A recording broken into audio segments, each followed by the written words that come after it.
আজ তোমাদের ক্লাস 11 ফিজিক্সের নতুন চ্যাপ্টার শুরু হবে, সেটা হচ্ছে Newton's laws of motion. Newton's laws of motion কিন্তু তোমাদের কনসেপচুয়াল পয়েন্ট অফ ভিউ থেকে বিশাল ইম্পর্টেন্ট, এই কারণেই কারণ যেখানে যেখানে ফোর্স লাগবে সেখানে সেখানে নিউটনস লজ অফ মোশনের কিন্তু কনসেপ্ট লাগবে। সুতরাং কনসেপচুয়াল পয়েন্ট অফ ভিউ থেকে এই চ্যাপ্টারের কিন্তু বিশাল ইম্পর্টেন্স রয়েছে। এরপরে যেখানে যেখানে ফোর্স লাগবে সেখানে সেখানে নিউটনস লজ অফ মোশনের কনসেপ্ট লাগবে বলে তুমি কি নিউটনস লজ অফ মোশন পড়বে, এমনটা কিন্তু একদমই নয়। আমি তোমাকে অ্যাসিওর করতে পারি, তুমি যদি লেকচার মন দিয়ে দেখো, তুমি যদি ভালো করে বোঝার চেষ্টা করো, তুমি যদি প্রপার নোটস বানাও, তুমি যদি প্রপার রিভাইজ করো, তাহলে 11-12 এর যতগুলো চ্যাপ্টার রয়েছে নিউটনস লজ অফ মোশন কিন্তু তোমাদের one of the favourite chapter হয়ে দাঁড়াবে। আর আমি এটুকু অ্যাসিওর করতে পারি, তোমরা যদি একটু ভালো করে পড়ো, যাদের যাদের ফিজিক্স পড়তে ভালো লাগে না, এই চ্যাপ্টার থেকে তোমাদের ফিজিক্সের প্রতি ভালোবাসা শুরু হতে শুরু করবে। ঠিক আছে, মানে তোমাদের ফিজিক্সের উপর ভালোবাসা লাগতে শুরু করবে এই চ্যাপ্টারটা যদি ভালো করে বোঝার চেষ্টা করো, ভালো করে যদি প্র্যাকটিস করো। ঠিক আছে, চলো আর বেশি কথা বাড়াবো না, আমরা একদম লেকচারে ঢুকবো। দেখো, এর আগের চ্যাপ্টারে আমরা করেছিলাম কাইনেমেটিক্স। কাইনেমেটিক্সে আমরা কি করেছিলাম, আমরা দেখেছিলাম যে কোনো একটা অবজেক্ট যদি কনস্ট্যান্ট ভেলোসিটিতে যায় তাহলে এত সময় পরে তার ডিসপ্লেসমেন্ট কত হবে, কোনো একটা অবজেক্ট যদি কনস্ট্যান্ট অ্যাক্সিলারেশনে যায় এত সময় পরে তার ডিসপ্লেসমেন্ট কত হবে। তারপরে ধরো অবজেক্টকে যখন কোনো একটা স্পেসিফিক স্পিডে উপরের দিকে ছুড়ে দেওয়া হচ্ছে তখন কত সময় পরে স্যার ভেলোসিটি 0 হচ্ছে।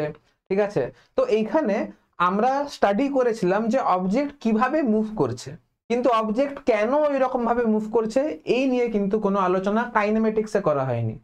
কি বললাম বোঝা গেছে? এবারে অবজেক্ট কেন এরকম ভাবে মুভ করছে, কেন অ্যাক্সিলারেশন কাজ করছে, কেন রিটার্ডেশন কাজ করছে, কেন অবজেক্টের ভেলোসিটি কনস্ট্যান্ট হচ্ছে, এই সম্পর্কে যাবতীয় আলোচনা নিউটনস লজ অফ মোশনে হবে। তাহলে কাইনেমেটিক্সে আমরা কি করেছিলাম, অবজেক্টের মোশনকে স্টাডি করেছিলাম কিন্তু মোশনের কজকে স্টাডি করিনি। ঠিক সেরকম ভাবে নিউটনস লজে আমরা মোশনটাকে স্টাডি করব না, মোশনের কজটাকে স্টাডি করব। বোঝা গেছে? তাহলে কাইনেমেটিক্সে আমরা স্টাডি করেছিলাম যে অবজেক্ট কি রকম ভাবে মুভ করছিল এবং মোশনের নেচারটা কেমন হচ্ছিল, কেন কনস্ট্যান্ট অ্যাক্সিলারেশন, মানে কেনটা কিন্তু নিউটনস লজ অফ মোশনে হবে, কখন অ্যাক্সিলারেশন নিয়ে যাচ্ছিল, কখন ডিসিলারেশন নিয়ে যাচ্ছিল, কখন কনস্ট্যান্ট ভেলোসিটিতে যাচ্ছিল, কত ডিস্টেন্স পরে গিয়ে বস্তুটা কোনো একটা অবজেক্ট থামলো, এই সমস্ত আলোচনা কিন্তু আমার কাইনেমেটিক্সে হয়েছিল। নিউটনস লজ অফ মোশনে হবে যে অবজেক্ট কেন অ্যাক্সিলারেশন নিয়ে মুভ করলো, কি এমন ফোর্স কাজ করলো বলে অবজেক্টের অ্যাক্সিলারেশনটা এত হলো, কি এমন ফোর্স কোন দিকে কাজ করলো বলে অবজেক্ট ডিসিলারেশন নিয়ে চললো। তাহলে বোঝা গেছে basic difference between kinematics and Newton's laws of motion. এবারে নিউটনস লজ অফ মোশন পড়বো আর নিউটনস ল পড়বো না তা তো হবে না। নিউটনস ল কিন্তু তোমরা ক্লাস 9-এ, তোমরা ক্লাস 8-এ পড়ে এসছো, ওই একই সূত্র। আমি ওই একই সূত্র আলোচনা করব কিন্তু অন্যভাবে ডিসকাশন করব। প্রথমে নর্মাল ওয়েতে পড়বো, তারপরে নিউটনস লজ অফ মোশনকে অন্যভাবে বোঝার চেষ্টা করব। কিন্তু নিউটনস লজ অফ মোশন বোঝার আগে আমাদেরকে ফার্স্ট যেটা বুঝতে হবে সেটা হচ্ছে ইনারশিয়া কি। দেখো, ইনারশিয়াকে বাংলাতে বলা হয় জড়তা। ঠিক আছে, যখন ছোটবেলায় আমি ফিজিক্সের অঙ্ক করতে পারতাম না তখন আমার স্যার আমাকে বলতেন যে তোমার ফিজিক্সে জড়তা রয়েছে। জড়তা মানে কি, আমি ফিজিক্সের অঙ্ক করতে চাইছি না বা ফিজিক্স পড়তে চাইছি না, দ্যাট ইজ জড়তা। অনেক সময় দেখবে অনেক বাচ্চা কথা বলতে ভালো পারে না, কট করে। ঠিক আছে, তো তার মা বলে যে আমার ছেলের কথা বলতে জড়তা আছে, মানে সে কথা বলতে চাইছে না। তাহলে জড়তা মানে কোনো একটা জিনিস করতে না চাওয়াকে জড়তা বলে। এখন জড়তাকে ইংলিশে ইনারশিয়া বলে। তাহলে ফিজিক্সে ইনারশিয়া কথাটার মানে কি রয়েছে? ইনারশিয়া মানে হচ্ছে যে কোনো একটা অবজেক্ট তার স্টেট অফ মোশনকে চেঞ্জ করতে দেবে না বা চেঞ্জ করতে চাইছে না। কোনো একটা অবজেক্ট তার স্টেট অফ মোশনকে যদি চেঞ্জ করতে না চায় তখন সেটাকে আমরা ইনারশিয়া বলবো। কোনো একটা অবজেক্ট যদি স্টেট অফ মোশনকে চেঞ্জ করতে না চায় তখন সেটাকে ইনারশিয়া বলবো। এখন ফিজিক্সে ইনারশিয়া 3 ধরনের হয়, একটা হচ্ছে ইনারশিয়া অফ মোশন, একটা হচ্ছে ইনারশিয়া অফ ডিরেকশন, একটা হচ্ছে ইনারশিয়া অফ রেস্ট। ফার্স্টে পড়বো ইনারশিয়া অফ রেস্ট কি, তারপরে পড়বো ইনারশিয়া অফ মোশন কি, তারপরে পড়বো ইনারশিয়া অফ ডিরেকশন কি। ফার্স্টে আসি ইনারশিয়া অফ রেস্ট। আমি ইনারশিয়া মানে ফিজিক্সের ক্ষেত্রে ইনারশিয়া মানে কি, যে কোনো একটা অবজেক্টের স্টেট অফ মোশনকে মানে কোনো একটা অবজেক্ট তার স্টেট অফ মোশনকে চেঞ্জ করতে চায় না, এটাকে ইনারশিয়া বলে। তাহলে ইনারশিয়া অফ রেস্ট কথাটার মানে কি, কোনো একটা অবজেক্ট যে রেস্টে আছে সে আজীবনকাল রেস্টে থাকতে চায়, আর এই টেন্ডেন্সিকে বলা হচ্ছে ইনারশিয়া অফ রেস্ট। আমি তোমাদেরকে বললাম ইনারশিয়া কথাটার মানে হচ্ছে যে কোনো একটা অবজেক্ট যদি তার স্টেট অফ মোশনকে চেঞ্জ করতে না চায় তখন সেটাকে ইনারশিয়া বলা হয়। তাহলে ইনারশিয়া অফ রেস্ট মানে হচ্ছে কোনো একটা অবজেক্ট যদি তার রেস্ট কে মানে রেস্টে থাকা অবজেক্ট যদি আজীবনকাল রেস্টে থাকতে চায় তাহলে মানে এই টেন্ডেন্সিকে বলা হচ্ছে ইনারশিয়া অফ রেস্ট। এবার ইনারশিয়া অফ রেস্টের তোমরা অনেক এক্সাম্পল পড়েছো, আমি একটা এক্সাম্পল তোমাদেরকে দেখাতে চাই। দেখো এখানে একটা কার্ডবোর্ডের ওপরে একটা কয়েন রাখা আছে, নিচে গ্লাসে জল আছে। এখন কার্ডবোর্ডকে যদি আমি স্পিডে ধাক্কা মেরে সামনের দিকে বের করি তখন কয়েনটা কিন্তু জলে পড়ে যাবে। এখন কয়েনটা কেন জলে পড়বে, এই যে কয়েনটা, এই কয়েনটা কেন জলে পড়বে, কারণ কয়েনটা ইনিশিয়ালি কি ছিল, কয়েন আমার ইনিশিয়ালি ছিল রেস্টে। এখন কার্ডবোর্ডকে ঠেলে পরে আমি এঁকে দিলাম মোশন। এখন ইনারশিয়া অফ রেস্ট মানে যে অবজেক্ট রেস্টে আছে সে সারা জীবন রেস্টেই থাকতে চায়, তার মানে এই স্টেট অফ রেস্ট মানে স্টেট অফ মোশন অর্থাৎ রেস্টকে সে মেনটেন করতে চায়, অর্থাৎ যে অবজেক্ট রেস্টে আছে সে আজীবনকাল রেস্টে থাকবে। তাই জন্য সে তার রেস্ট এ থাকা অবস্থাকে মেনটেন করার জন্য যখন কার্ডবোর্ডটা সরিয়ে দিলাম তখন এই কয়েনটা কিন্তু আমার নিচের দিকে পড়ে গেল। This is called inertia of rest. বোঝা গেছে?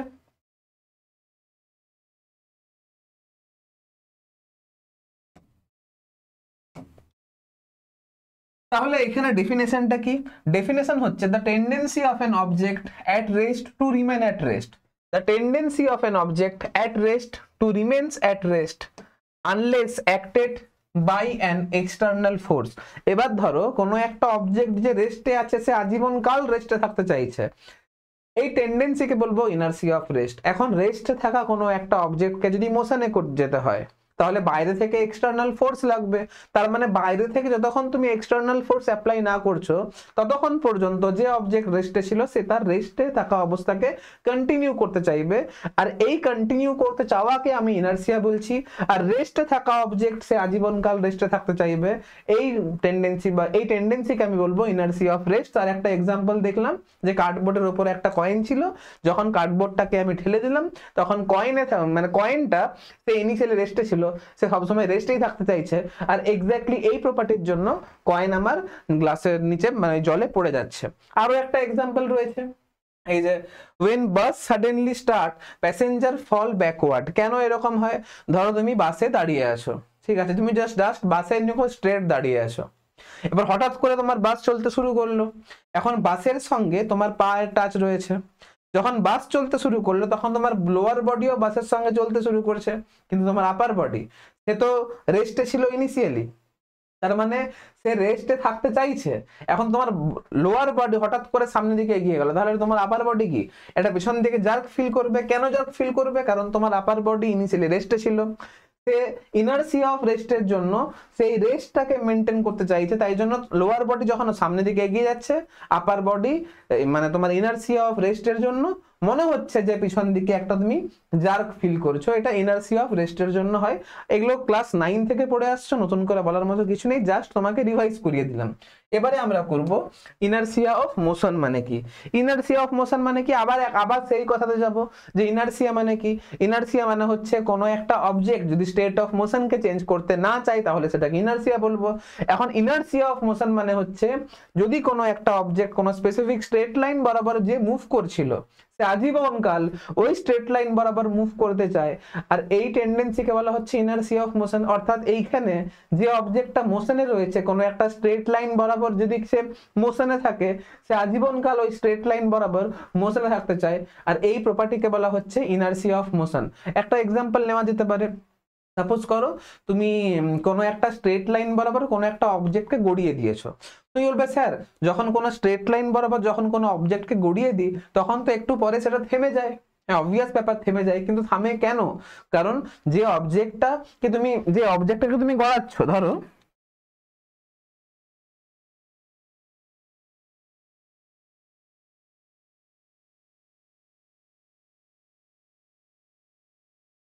এই হচ্ছে আমার অবজেক্ট। এবার অবজেক্টকে তুমি এই দিক বরাবর ভি ভেলোসিটি দিয়েছিলে, এবার অবজেক্টের উপরে মোশনের অপোজিট ডাইরেকশনে ফ্রিকশন লাগছে, ঘষা বল বা ফ্রিকশন লাগছে।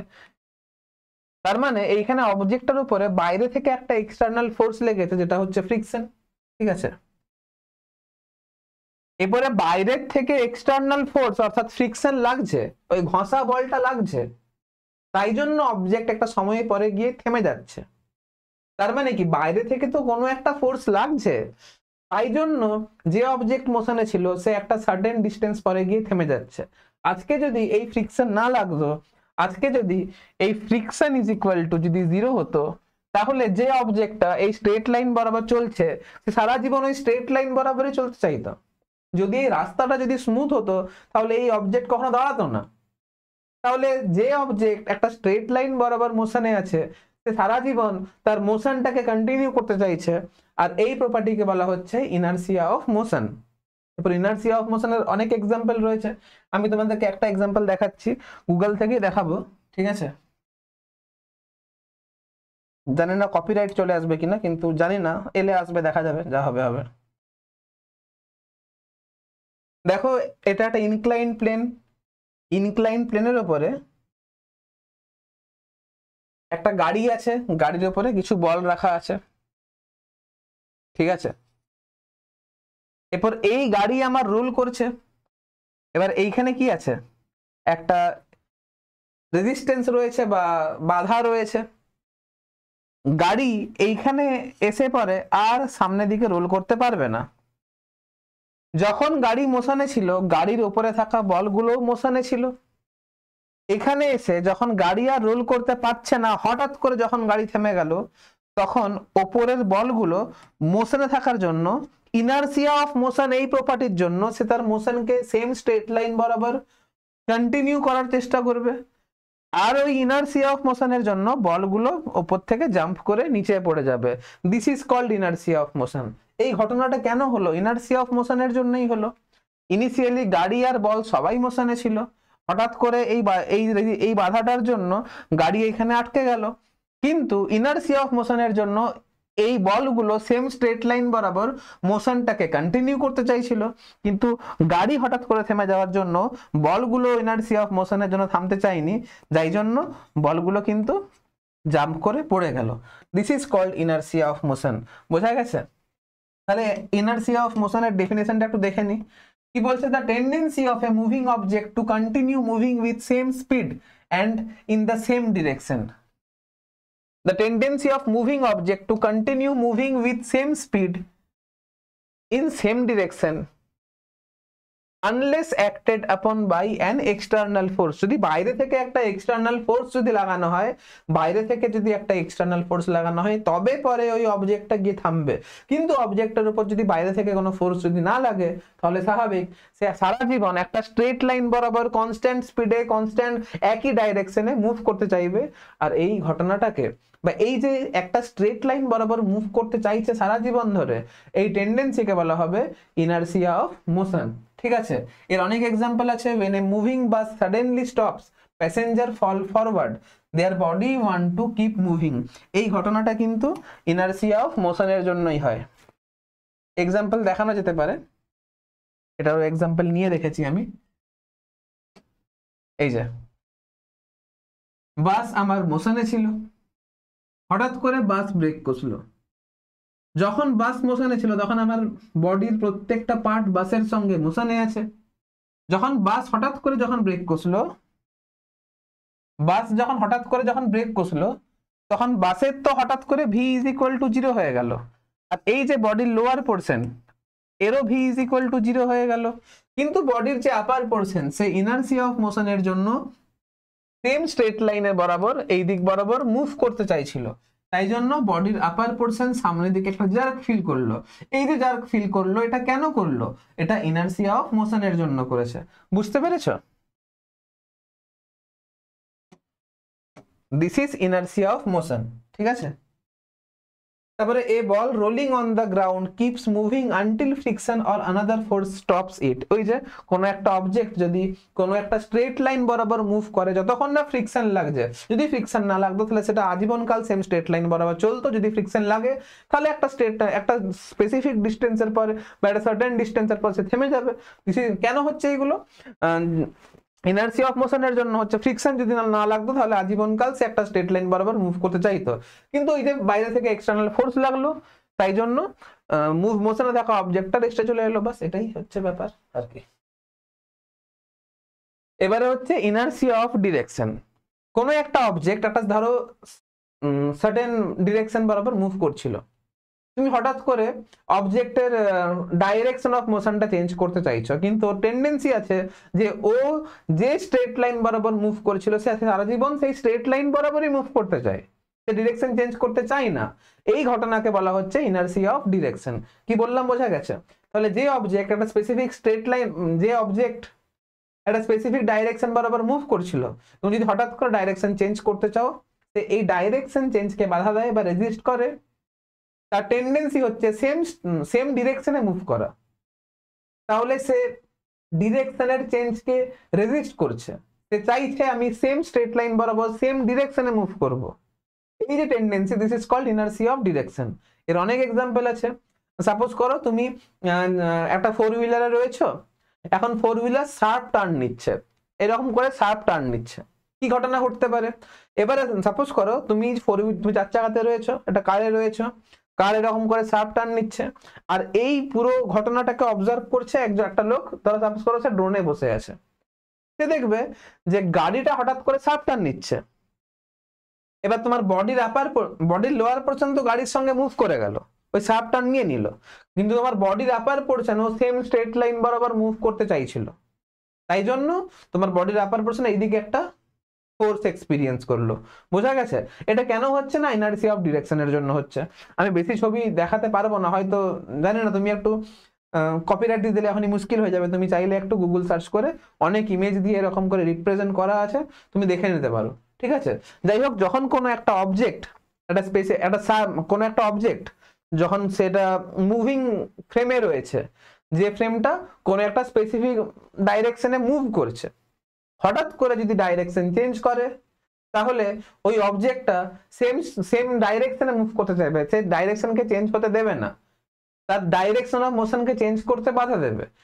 এই যে সেম স্ট্রেট লাইন বরাবর সেম ডাইরেকশনে মুভ করার যে tendency, this is called inertia of direction. একটা এক্সাম্পল নিয়েছি আমি, আমার মনে হয় তোমার বুঝতে সুবিধা হবে। এই যে এই মেয়েটা একটা স্পেসিফিক মানে একটা সার্কুলার পাথ বরাবর ঢিলকে ঘোরাচ্ছে, ঢিলের সঙ্গে একটা দড়ি নিয়েছে, একটা সুতো নিয়েছে, দিয়ে এমনি এমনি করে করে ঘোরাচ্ছে। কোনো একটা স্পেসিফিক পয়েন্টে যদি সুতোটা যদি ছিঁড়ে যায়, তাহলে এইখানে যে অবজেক্টটা আছে এই স্ট্রেট লাইন বরাবর বেরিয়ে যাওয়ার চেষ্টা করবে। কেন? কারণ এই যে ডাইরেকশন চেঞ্জ হচ্ছিল, ডাইরেকশন চেঞ্জ হবে না, তার ইচ্ছে যে সেম স্ট্রেট লাইন বরাবর মুভ করবে। তাহলে এই যে সুতো যদি ছিঁড়ে যায়, এই দেখো না সুতোটা ছিঁড়ে গেছে, সুতো যদি ছিঁড়ে যায় তাহলে সেম স্ট্রেট লাইন বরাবর মুভ করতে চাইছে। এইটা হচ্ছে ইনার্সিয়া অফ ডিরেকশনের জন্য। বোঝা গেছে? আর গাড়ির এক্সাম্পলটা তুমি একটু গুগল করে দেখে নিও।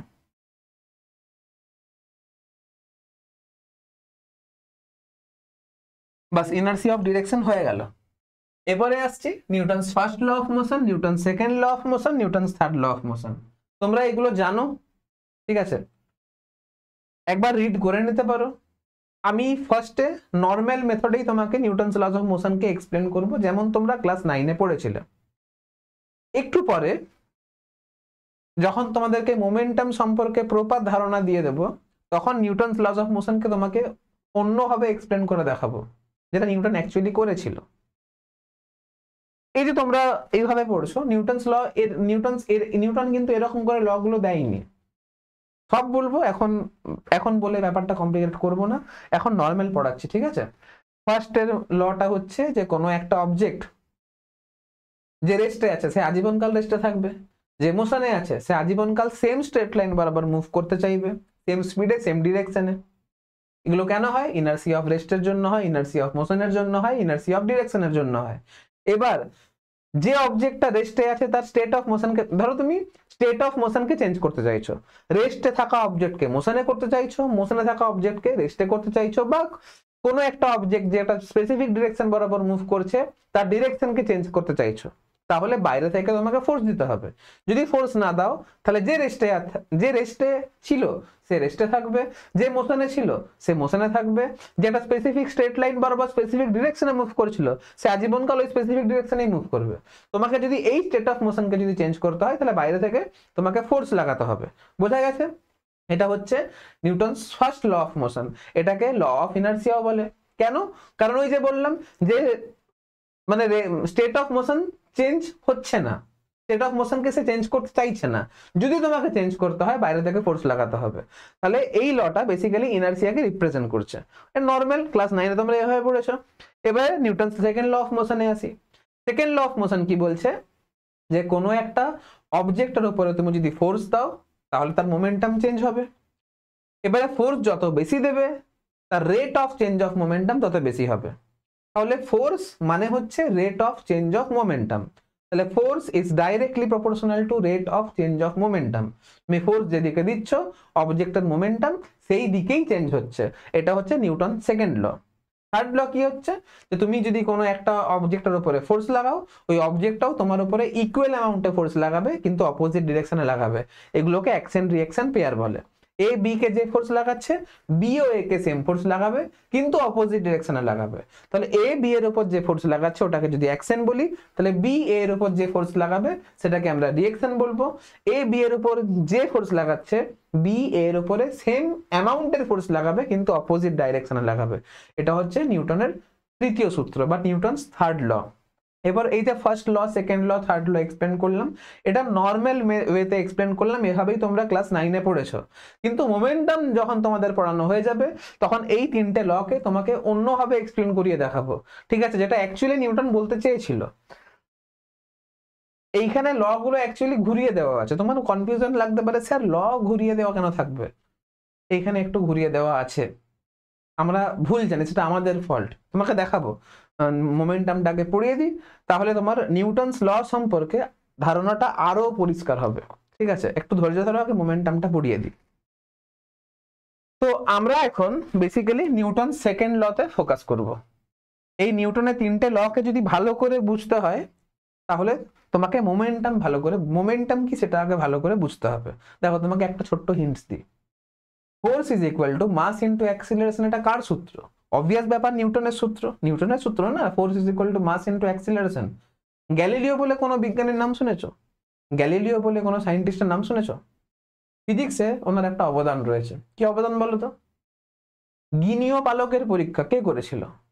মানে ওই একটা পালককে আর একটা কয়েনকে, একটা পালক মানে ধরো ওই একটা ফেদারকে আর একটা কয়েনকে যদি কোনো একটা কন্টেনারে ভরি, আর সেই মানে ধরো লম্বা কন্টেনার রয়েছে, ঠিক আছে? লম্বা কন্টেনার নিয়েছি আর সেখান থেকে সমস্ত এয়ারকে বের করে দিয়েছি, দিয়ে উপরে একটা পালক রাখা আছে আর একটা কয়েন রাখা আছে। দুটোকে যদি একসঙ্গে ফেলি তাহলে কে সব থেকে আগে নিচে নামবে? গ্যালিলিও এই এক্সপেরিমেন্টটা করে দেখাতে চেয়েছিল এবং গ্যালিলিও বলেছিল যে দুজনে সেম সময়ে মাটিতে নামবে। পালকও যত সময়ে মাটিতে নামবে বা পালকও যখন মাটিতে নামবে আমার কয়েনও তখনই মাটিতে নামবে। গ্যালিলিও এক্সপেরিমেন্টটা করেছিল, তুমি গুগল সার্চ করে দেখে নেবে, প্যারিসের কোনো টাওয়ার থেকে এই এক্সপেরিমেন্টটা করেছিল। গ্যালিলিও এই এক্সপেরিমেন্টটা করে কি বোঝাতে চাইছিল? পালক আর কয়েন একসঙ্গে মাটিতে পড়বে। এই এক্সপেরিমেন্ট করে গ্যালিলিও কি বোঝাতে চেয়েছিল? গ্যালিলিও বোঝাতে চেয়েছিল যে আচ্ছা পৃথিবী বা আর্থ দুজনকেই জি অ্যাক্সিলারেশন দিয়ে নিচের দিকে টানছে, তাহলে দুজনের অ্যাক্সিলারেশন যদি সেম হয় তাহলে অবভিয়াস ব্যাপার একটা স্পেসিফিক হাইট থেকে দুটো অবজেক্টকে যদি ছেড়ে দেওয়া হয় এবং তাদের প্রত্যেকের অ্যাক্সিলারেশন যদি সেম হয় তাহলে নিউটন বলছে কাইনেমেটিক্সে আমরা করেছি যে এই সাইড থেকে যদি দুটো অবজেক্টকে তোমরা ছেড়ে দাও তাহলে মাটিতে পড়তে যে সময় লাগবে টি ইজ ইকুয়াল টু কত হয়? √2h/g হয়। এবার টাইমের এক্সপ্রেশনে কোথাও কি মাস রয়েছে? মাস নেই। তার মানে পালকটা যখন মাটি টাচ করবে বা গ্রাউন্ডকে যখন টাচ করবে, কয়েনটাও তখনই গ্রাউন্ডকে টাচ করবে। তার মানে অ্যাক্সিলারেশনের কনসেপ্ট আমার গ্যালিলিও জানতো। অবাক করা কথা হচ্ছে, গ্যালিলিও যখন মরে যায় তারপরে কিন্তু নিউটনের জন্ম হয়। তাহলে force is equal to mass into acceleration, এই কনসেপ্টটা কোথাও না কোথাও গ্যালিলিও জানা ছিল। তাহলে গ্যালিলিও যদি force is equal to mass into acceleration জানতো, তাহলে নিউটন এসে কি করেছিল? নিউটনের কৃতিত্বটা কোথায় ছিল? এইখানেই হচ্ছে গল্প। এই জিনিসটাকেই তোমাকে যদি বোঝাতে হয়, নিউটনের কৃতিত্বটা যদি বুঝতে হয়, তাহলে তোমাকে মোমেন্টামটা ভালো করে বুঝতে হবে। নিউটন মেন কাজটা মোমেন্টামের উপরে করেছিল, দিয়ে মোমেন্টামের সঙ্গে ফোর্সকে রিলেট করেছিল। তাহলে ওই সমস্ত এক্সপ্লেনেশন বুঝবো, কিন্তু একটু পরে বুঝবো। আগে মোমেন্টাম জিনিসটাকে সেটা ভালো করে বুঝি। দাঁড়াও, মোমেন্টাম পড়বো আগে।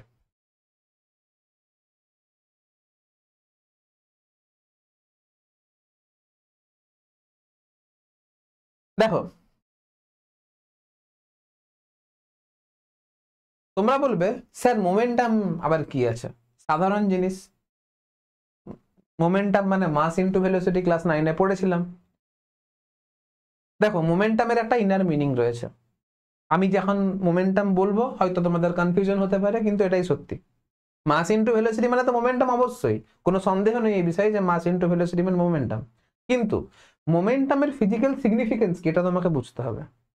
মোমেন্টাম মানে হচ্ছে যে কোনো একটা অবজেক্টের মধ্যে কতটা অ্যামাউন্টের মোশন স্টোর আছে, this is called momentum. Mass into velocity is equal to momentum, এটা তো মোমেন্টামের ম্যাথমেটিক্যাল ফর্মুলা।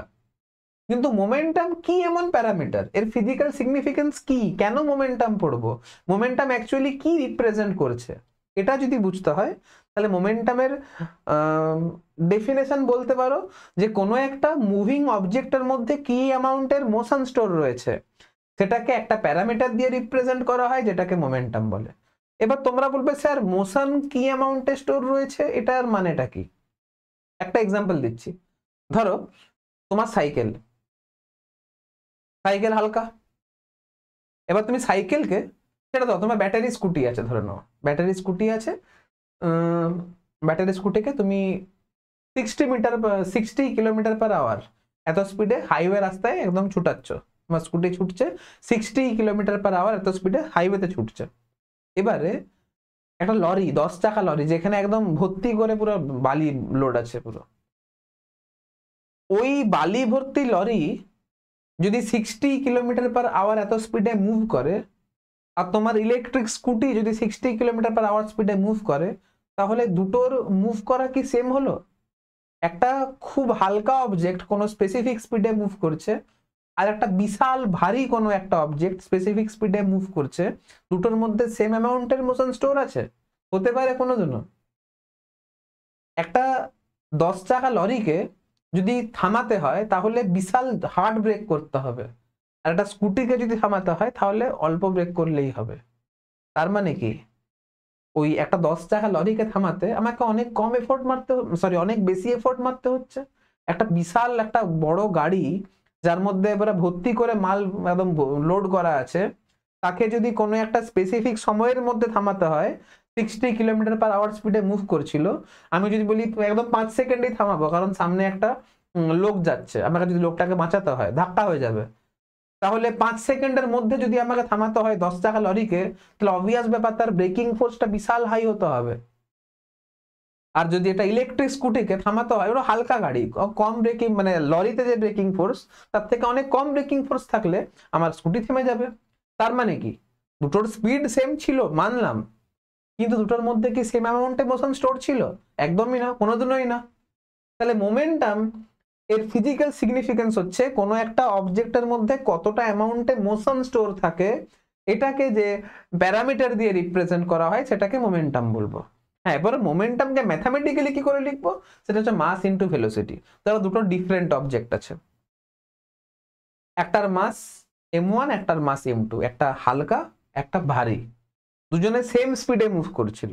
তাহলে অবভিয়াস ব্যাপার, মোমেন্টাম কার বেশি হবে, কার মধ্যে বেশি মোশন স্টোর রয়েছে? অবভিয়াস ব্যাপার, যে বস্তুটা ভারী, যে অবজেক্টটা ভারী, তার মধ্যে মোশন বেশি স্টোর আছে। তাহলে আমি এখান থেকে বলতে পারি যে momentum is directly proportional two velocity. দুটো ডিফারেন্ট ভেলোসিটি বলছি, ইজ ডাইরেক্টলি প্রপোর্শনাল টু মাস। দুটো ডিফারেন্ট অবজেক্ট সেম স্পিডে মুভ করছিল, একটা হালকা অবজেক্ট ছিল, একটা ভারী অবজেক্ট ছিল, দুজনে সেম স্পিডে মুভ করছিল, কিন্তু মোশন কার মধ্যে বেশি স্টোর ছিল? না, যে অবজেক্ট ভারী তার মধ্যে স্টোর বেশি ছিল। তার মানে মাস যত বেশি হবে তার মধ্যে মোশন তত বেশি স্টোর থাকবে। একটা হালকা অবজেক্ট, একটা ভারী অবজেক্ট স্পেসিফিক স্পিডে মুভ করছে, সেম স্পিডে মুভ করছে, তাহলে মোশন কার মধ্যে বেশি স্টোর থাকবে? অবভিয়াস ব্যাপার, ভারী অবজেক্টের মধ্যে মোশন বেশি স্টোর থাকবে। তার মানে যদি ভি কনস্ট্যান্ট থাকে তাহলে পি প্রপোর্শনাল টু এম। এবারে সেম অবজেক্ট একবার বেশি স্পিডে মুভ করছে, একবার কম স্পিডে মুভ করছে, মানে এম যদি কনস্ট্যান্ট থাকে, দুটো অবজেক্টের মাস যদি কনস্ট্যান্ট হয়, সেম মাসের দুটো অবজেক্ট, যে বেশি স্পিডে মুভ করবে তার মধ্যে মোশন বেশি স্টোর থাকবে, নর্মাল ব্যাপার। তাহলে পি প্রপোর্শনাল টু ভি হবে।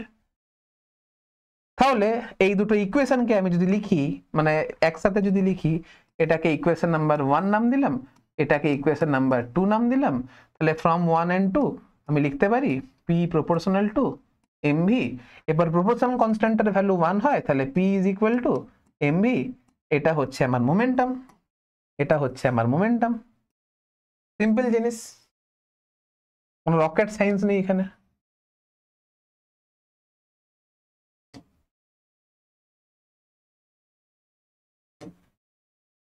এবারে মোমেন্টাম হচ্ছে ভেক্টর কোয়ান্টিটি, যার ম্যাগনিটিউডও রয়েছে আর ডিরেকশনও রয়েছে, ঠিক আছে? এক্সাম্পল দেখানো যেতে পারে। সাপোজ করো এটা একটা অবজেক্ট,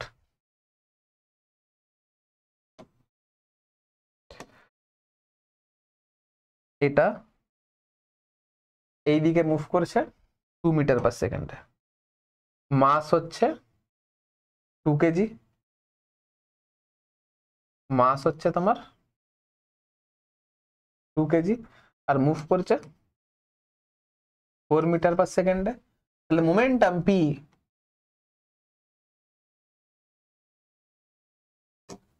তাহলে momentum P is equal two হবে 2 ইন্টু 4, আর যেহেতু ডাইরেকশন রয়েছে আর এক্স ডাইরেকশন মুভ করছে বলে আমি আই ক্যাপ লিখলাম, তাহলে এটা কত হবে? 8 আই ক্যাপ। কিন্তু আমি আরেকটা অবজেক্ট ড্র করছি,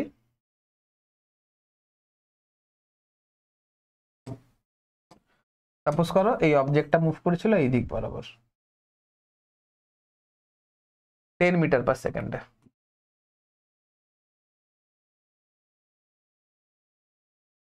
অবভিয়াস ব্যাপার, আর মাসটা সেম 2 কেজি।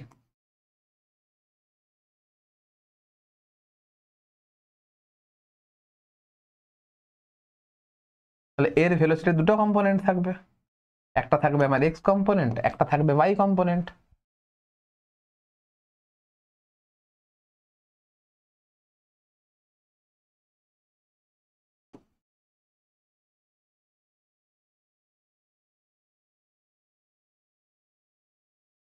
সাপোজ করো এই অ্যাঙ্গেলটা হচ্ছে 37 ডিগ্রি।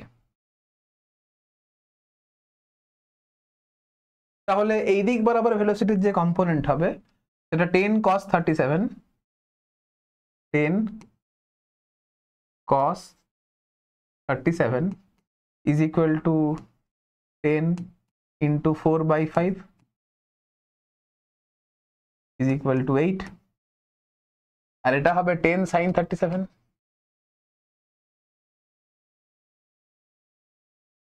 is equal to হবে 10 into 3/5 is equal to হবে 6। তাহলে momentum p is equal to হচ্ছে মাস ইন্টু ভেলোসিটি।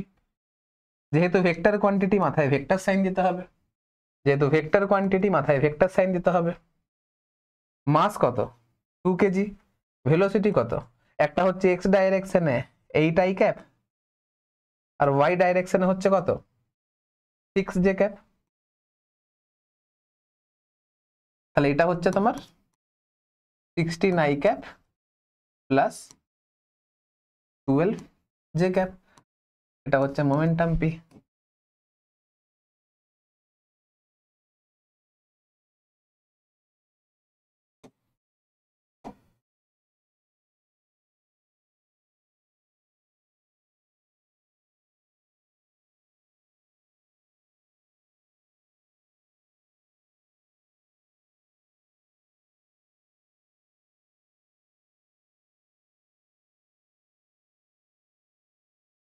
বাস হয়ে গেল মোমেন্টাম।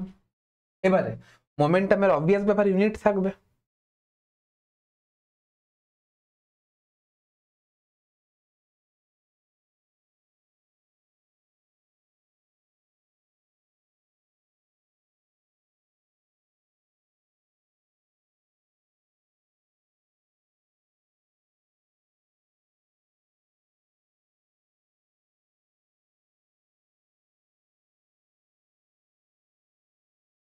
ইউনিট ইউনিট মানে কি? Mass into velocity. তো তাহলে এম এর ইউনিট হবে KG into metre per second, এটা হচ্ছে এসআই এ। আর সিজিএস এ কি হবে? এম মানে গ্রাম, ভেলোসিটি মানে সেন্টিমিটার পার সেকেন্ড, এটা কিসে হবে? সিজিএস এ।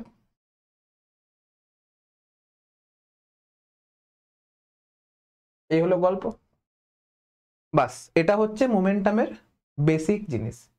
এবারে ফোর্সের সঙ্গে মোমেন্টামের রিলেশন কি? এটা সেকেন্ড ল থেকে পাচ্ছি, যে rate of change of momentum is equal to হচ্ছে ফোর্স। ফোর্স মানে হচ্ছে rate of change of momentum. এবারে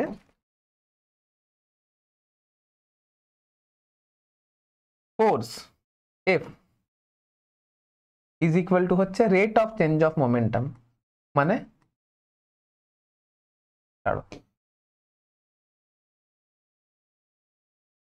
ধরো T is equal to t1 সময়ে momentum p is equal to p1 ছিল, t is equal to t2 সময়ে momentum p is equal to p2 ছিল।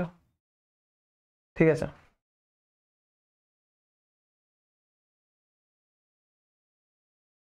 তাহলে change in momentum delta p is equal to p2 minus p1।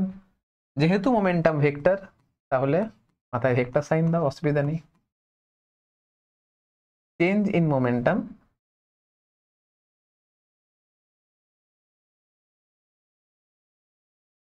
p2 minus p1।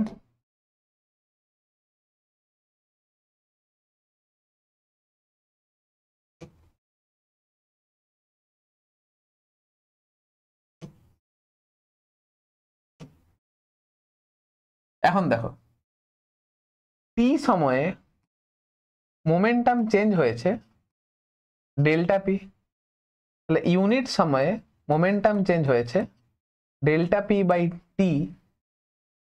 টি মানে 1 second, delta টি লেখাও ভুল। Change in time delta T is equal to কত হবে? t2 minus t1। এখন দেখো delta T এই সময়ে মোমেন্টাম চেঞ্জ হয়েছে ডেল্টা পি, ইউনিট টাইমে মোমেন্টাম চেঞ্জ হয়েছে delta P by delta T. আর এটাই তো আমার rate of change of momentum, এটাই তো আমার rate of change of momentum. Rate of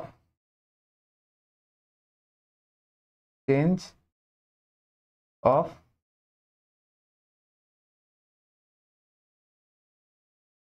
momentum. আর Newton's third law second law বলছে যে ফোর্স ইজ ইকুয়াল টু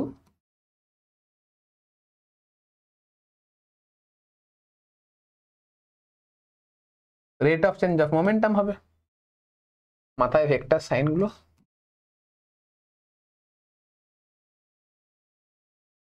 এবারে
এইদিকে আমি যদি মোমেন্টাম পি কে প্লট করি, এইদিকে আমি যদি টাইম টি কে প্লট করি, টাইম t1 এ মোমেন্টাম p1 ছিল, টাইম t2 তে মোমেন্টাম p2 ছিল।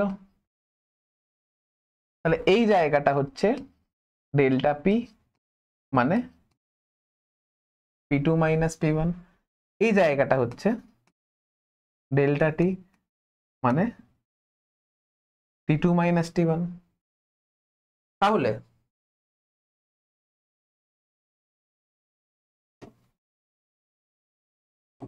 এই যে কর্ড, এই স্লোপটা কি হবে, এই কর্ডের স্লোপটা কি হবে?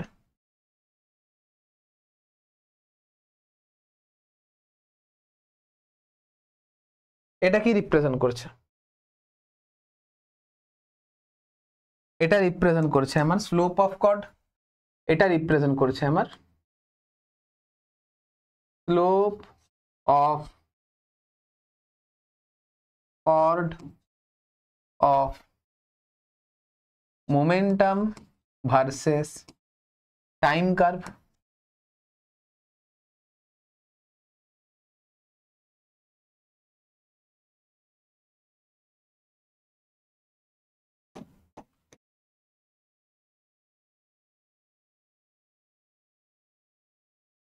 এখন দেখো এটা কি, এটা আমার t2 মাইনাস t1 এই টাইম ইন্টারভালে এভারেজ ফোর্সকে রিপ্রেজেন্ট করছে। তাহলে এটা আমার রিপ্রেজেন্ট করছে এভারেজ ফোর্সকে। এটা হয়ে গেছে আমার average force. t2 minus t1 এই ইন্টারভালে এভারেজ ফোর্সকে রিপ্রেজেন্ট করছে delta P by delta T. তার মানে মোরাল অফ দ্য স্টোরি হচ্ছে F average is equal to delta P by delta T, মানে ট্যান থিটা, মানে স্লোপ অফ পিটি কার্ভ বা স্লোপ অফ কর্ড। কিন্তু দেখো এফ এভারেজ হচ্ছে average force between time interval t2 minus t1।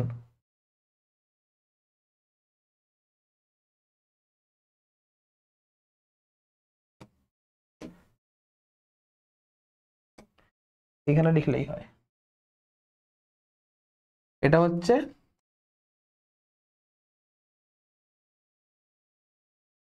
Average force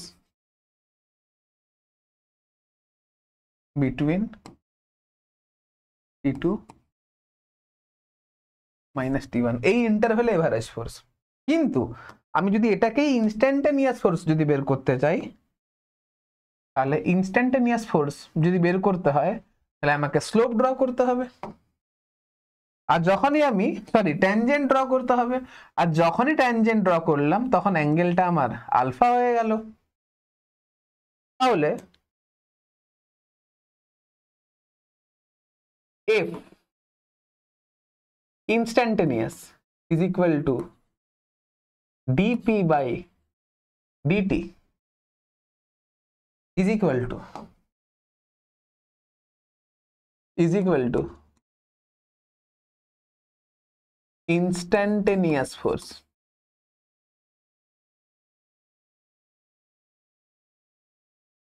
এবারে f at t is equal to t1 is equal to dp by dt at t is equal to t1 is equal to force at t is equal to t1।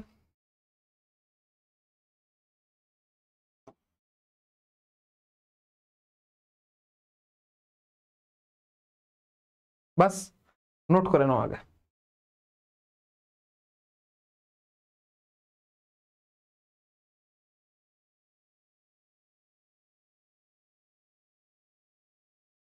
Hello hello. তাহলে এটুকু তো বুঝতে পারলে যে slope of momentum versus time curve কি represent করে, force কে represent করে। এখন তুমি যদি স্লোপ অফ কর্ড নাও তাহলে সেটা এভারেজ ফোর্স কে রিপ্রেজেন্ট করবে, t2 মাইনাস t1 এই টাইম ইন্টারভ্যালে এভারেজ ফোর্স কে রিপ্রেজেন্ট করবে, ডেল্টা পি বাই ডেল্টা টি অর্থাৎ স্লোপ অফ কর্ড। বেসিক ম্যাথসে ডিটেলসে পড়ানো হয়েছে, অ্যাজ ইউজুয়াল জাস্ট রিপিট হচ্ছে। যদি তোমাকে ইনস্ট্যান্টানিয়াস ফোর্স বের করতে হয় কোন একটা স্পেসিফিক মোমেন্টে, সেই মুহূর্তের ফোর্সটা যদি বের করতে হয় তাহলে তোমাকে মোমেন্টামকে টাইমের রেসপেক্টে ডেরিভেটিভ করতে হবে, যেটা ইনস্ট্যান্টানিয়াস ফোর্সকে রিপ্রেজেন্ট করবে। এবারে যে ডেরিভেটিভ করতে ভালো করে পারবে তার কাছে ইনস্ট্যান্টানিয়াস ফোর্স বের করা কোনো বড় কথা নয়। একটা এক্সাম্পল দিলেই ব্যাপারটা তোমাদের ক্লিয়ার হয়ে যাবে। মন থেকে দিচ্ছি, ধরো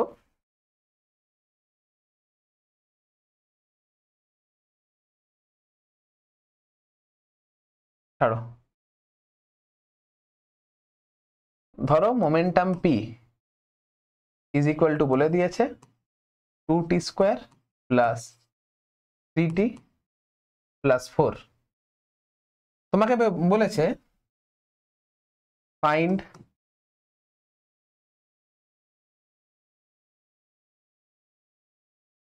এভারেজ ফোর্স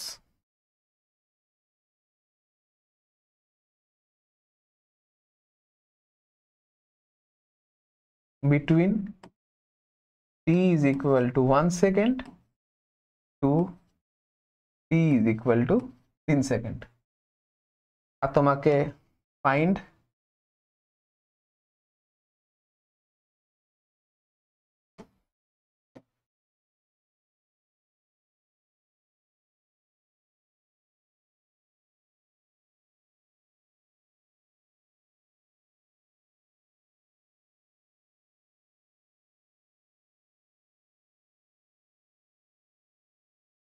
আর তোমাকে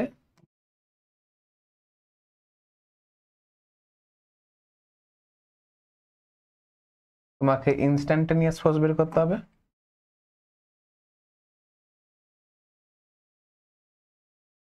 at t is equal to 2 second.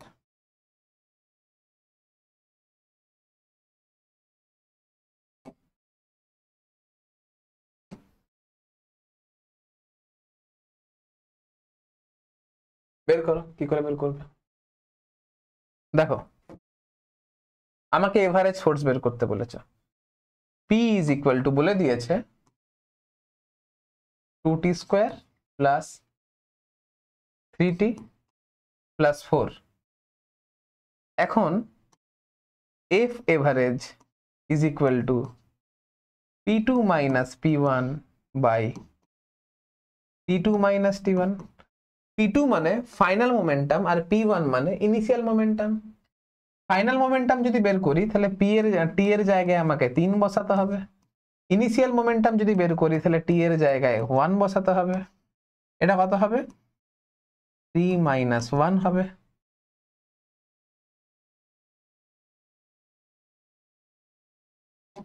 এখন যদি বসানো হয় কত হচ্ছে? 2, t এর জায়গায় 3 বসালে কত? 9 প্লাস 3 ইন্টু 3 প্লাস 4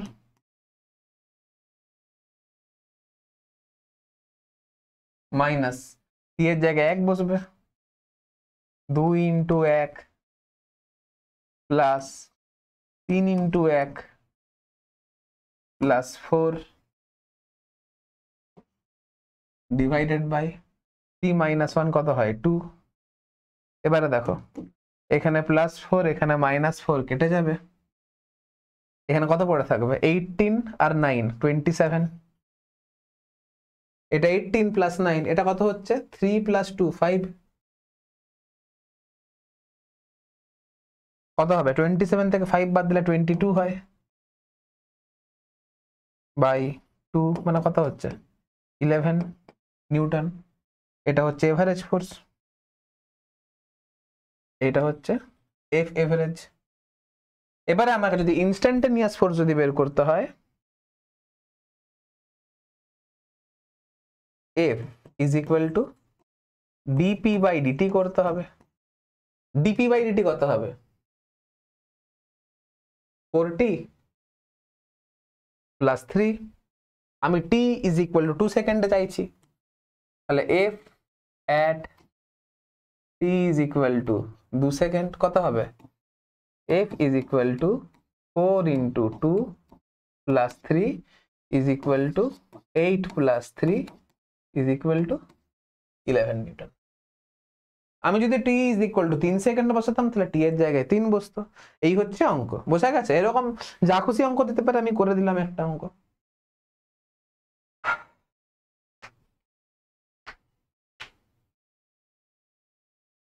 তোমাকে এখান থেকে আরেকটা কোয়েশ্চেন দিতে পারে। কিরকম কোয়েশ্চেন দিতে পারে?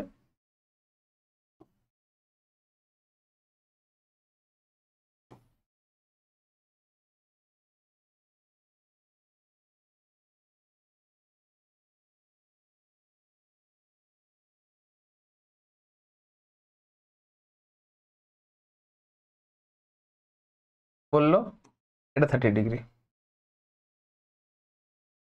বললো এটা 30 ডিগ্রি, এটা হচ্ছে এ অবজেক্ট, এটা হচ্ছে বি অবজেক্ট।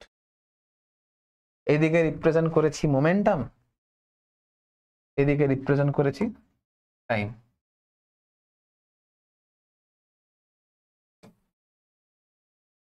তোমাকে বললো যে force on B by force on A is equal to কত,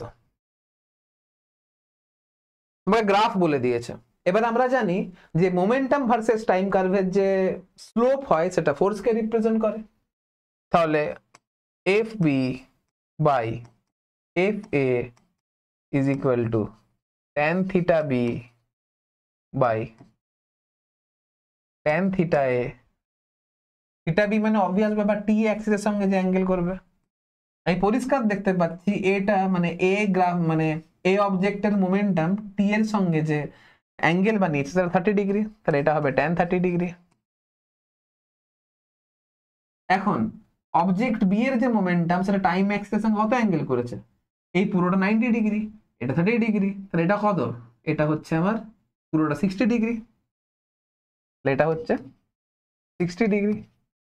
এখন ট্যান 60 মানে কত, √3, ট্যান 30 মানে কত 1/√3, কত আসবে 3/1, এই 3/1 হচ্ছে অ্যান্সার। এই ধরনের কোশ্চেন আসতে পারে। এবারে নেক্সট আমরা দেখলাম যে P ইজ ইকুয়াল টু কি হচ্ছে, আমরা দেখলাম momentum P is equal two m into V হচ্ছে। এবারে যে ফোর্স আসছে সেটা হচ্ছে dp/dt আসছে, মানে p কে যদি টাইমের রেসপেক্টে ডেরিভেটিভ করা হয় তাহলে আমার ফোর্স আসছে। এবারে মোমেন্টামকে যদি ডেরিভেটিভ করি টাইমের রেসপেক্টে, এইখান থেকে আসবে দুটো কেস।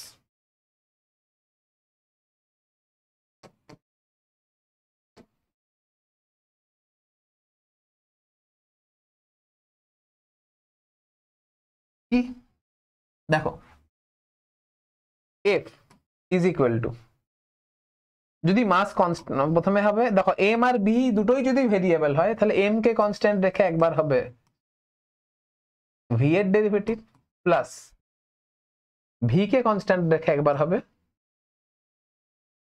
m এর derivative.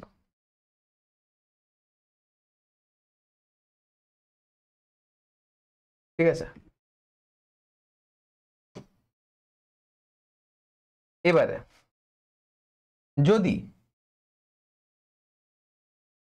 m is equal to যদি কনস্ট্যান্ট হয় তাহলে dm/dt ইজ ইকুয়াল টু 0 হবে। তাহলে force is equal two m into dv/dt হবে। আর কাইনেমেটিক্সে পড়েছো dv/dt মানে কি অ্যাক্সিলারেশন, তাহলে এইখানে force is equal to mass into acceleration হবে। কিন্তু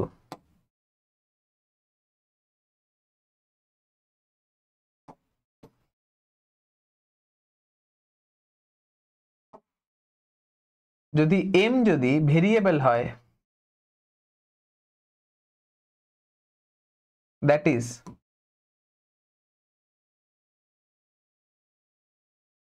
ভেরিয়েবল মাস সিস্টেম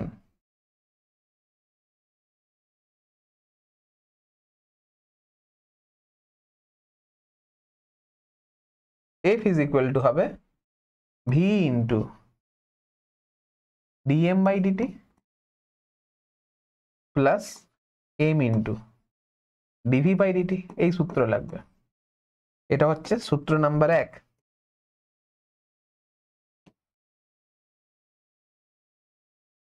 এবারে যদি অ্যাক্সিলারেশন ইজ ইকুয়াল টু যদি 0 হয়, that is velocity is equal to যদি কনস্ট্যান্ট হয়, তাহলে ফোর্স ইজ ইকুয়াল টু লাগবে v into dm by dt। এবার এই যে ফর্মুলাগুলো পড়লাম,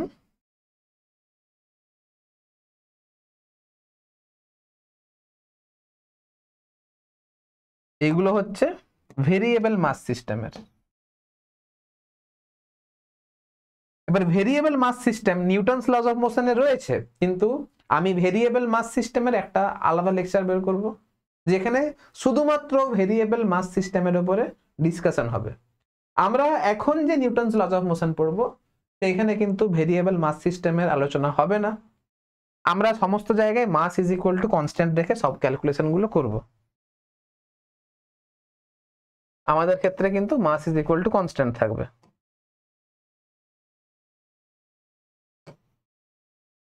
এটা পরে করব, এটা এখন পরে করব, ঠিক আছে।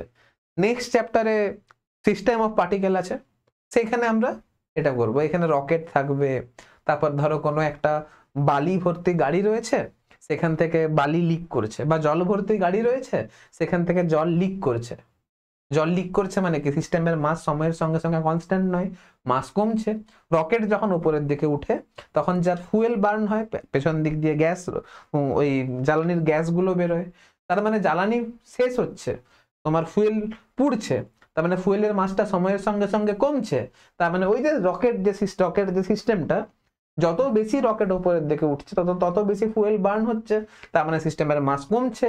সিস্টেমের মাস যদি কমে, তাহলে মাস সময়ের সঙ্গে সঙ্গে চেঞ্জ হচ্ছে, তাহলে সেটা হচ্ছে ভেরিয়েবল মাস সিস্টেম। তাহলে ভেরিয়েবল মাস সিস্টেমে force is equal to mass into acceleration হবে না, সেই ক্ষেত্রে এই সূত্রগুলো লাগে, এবং এটা নিয়ে আলাদা লেকচার বের করব। তাহলে এখন আপাতত আমরা যে ডিসকাশন করব, সেখানে mass is equal to constant থাকবে, তাই জন্য সেখানে force is equal to mass into acceleration, এই সূত্রটা নিয়ে আমরা এখন প্রসিড করব। এটা নিয়ে আলাদা লেকচার বের হবে, ডিফারেন্ট লেকচার হবে এটা নিয়ে, ঠিক আছে। এবারে আমরা আপাতত এটুকু বুঝতে পেরেছি যে force is equal to DP by DT হয়, rate of change of momentum is equal to force. এবারে তোমাদেরকে আরেকটা নতুন জিনিস করাবো, যেটাকে আমরা বলবো ইম্পালস। দাঁড়াও, আগে এটা নোট ডাউন করে দিয়ে বলছি।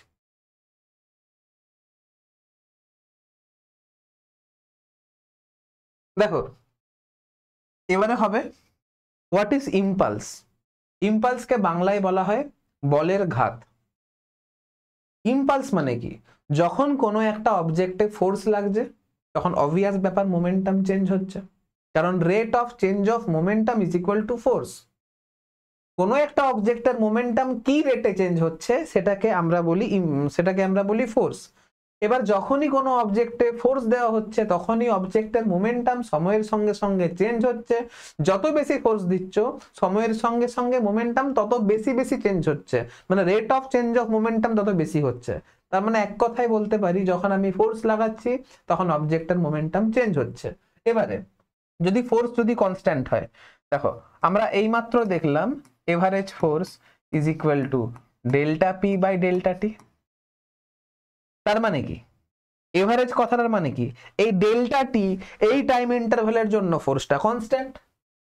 তার মানে delta P is equal to হচ্ছে এফ এভারেজ ইন্টু ডেল্টা টি। এটা হচ্ছে ফোর্সটা, একটা কনস্ট্যান্ট ফোর্স যার মান হচ্ছে এফ এভারেজ, সেটা ডেল্টা টি সময় ধরে কোনো একটা অবজেক্টে লাগলো, যার জন্য অবজেক্টের মোমেন্টাম ডেল্টা পি অ্যামাউন্টে চেঞ্জ হলো। এইটাকেই আমরা বলবো ইম্পালস। আমরা এইটাকেই বলবো ইম্পালস।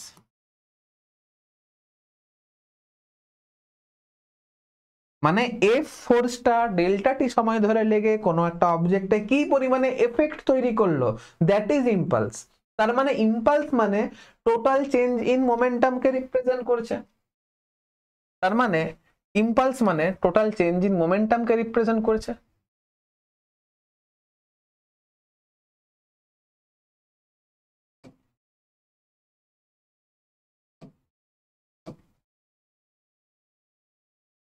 তার মানে ইম্পালস মানে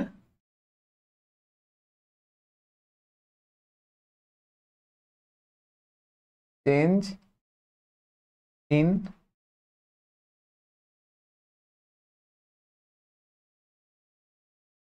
momentum in delta T. Delta T সময়ে অবজেক্টের মোমেন্টাম কতটা পরিমাণে চেঞ্জ হয়েছে সেটা আমার ডেল্টা পি রিপ্রেজেন্ট করছে, সেটা আমার এফ এভারেজ ইন্টু ডেল্টা টি রিপ্রেজেন্ট করছে। আর এই এফ এভারেজ ইন্টু ডেল্টা টি এটাকেই বলবো ইম্পালস। তাহলে ইম্পালসের ম্যাথামেটিক্যাল ফর্মুলা বলতে খুব ইজি। যদি ফোর্স কনস্ট্যান্ট হয়, ডেল্টা টি সময়ের জন্য যদি ফোর্স কনস্ট্যান্ট হয়, তাহলে ডেল্টা টি সময় ধরে এই এফ ফোর্সটা কোনো একটা অবজেক্টে লাগার জন্য অবজেক্টে কি এফেক্ট পড়লো, না মোমেন্টাম চেঞ্জ হলো। কতটা অ্যামাউন্টে মোমেন্টাম চেঞ্জ হলো, না এফ ইন্টু ডেল্টা টি পরিমাণে চেঞ্জ হলো। আর এই এফ ফোর্সটা ডেল্টা টি সময় ধরে লেগে অবজেক্টে কি চেঞ্জ তৈরি করলো বা কি চেঞ্জ করলো সেটাই আমি ইম্পালস দিয়ে বলবো। আর অবভিয়াস ব্যাপার, ফোর্স লাগছে মানে মোমেন্টাম চেঞ্জ হবে। মোমেন্টাম চেঞ্জ কতটা হলো, দ্যাট ইজ কল্ড ইম্পালস। তাহলে ইম্পালস মানে আর কিছুই নয়, চেঞ্জ ইন মোমেন্টামকে রিপ্রেজেন্ট করছে। ইম্পালসের ফিজিক্যাল সিগনিফিকেন্স কি, না এফ ফোর্সটা টি সময় ধরে লেগে অবজেক্টে কি চেঞ্জ করলো, না মোমেন্টাম চেঞ্জ করলো। কি চেঞ্জ করলো, দিস ইজ কল্ড ইম্পালস। কতটা চেঞ্জ করলো সেটাই হচ্ছে ইম্পালসের ভ্যালু। তাহলে ইম্পালস বেসিক্যালি আর কিছু নয়, রেট অফ চেঞ্জ। ইম্পালস মানে চেঞ্জ ইন মোমেন্টামকে রিপ্রেজেন্ট করছে। এটা তো গেল ফোর্সটা যদি কনস্ট্যান্ট হয়। কিন্তু ফোর্স যদি সময়ের সঙ্গে সঙ্গে যদি ভ্যারি করে, যদি ফোর্স আমার সময়ের সঙ্গে সঙ্গে ভ্যারি করে, হ্যাঁ, তাহলে এফ ইজ ইকুয়াল টু, আমি ডিপি বাই ডিটি লিখবো, অবভিয়াস ব্যাপার। তাহলে D P is equal to F D T লিখবো।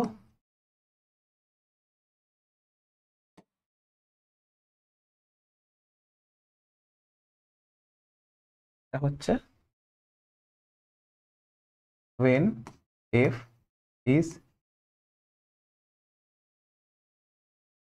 variable। তাহলে ডিটি সময়টা খুবই ছোট, এতটাই ছোট যে দেখো এফ তো সময়ের সঙ্গে সঙ্গে চেঞ্জ হচ্ছে, ডিটি সময়টা খুব ছোট নিয়েছি, আর এইটুকু ছোট সময়ের জন্য এফটাকে কনস্ট্যান্ট কনসিডার করেছি। তাহলে ডিটি সময়ে এফ ফোর্সটা যে এফেক্ট ফেললো, অর্থাৎ যে মোমেন্টাম চেঞ্জ করলো, সেটা D P is equal to F D T হলো। তাহলে T two minus T one এই টাইম ইন্টারভ্যালে টোটাল যে মোমেন্টামের চেঞ্জ হলো সেটা যদি ডেল্টা পি হয়, তাহলে delta P is equal to integration of D P, এটা হচ্ছে পি ওয়ান, এটা হচ্ছে P two, is equal to integration of F D T, এটা হচ্ছে টি ওয়ান, এটা হচ্ছে টি টু।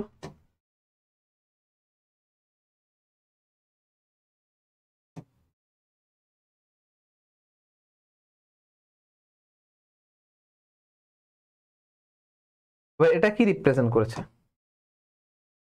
এটা রিপ্রেজেন্ট করেছে area enclosed by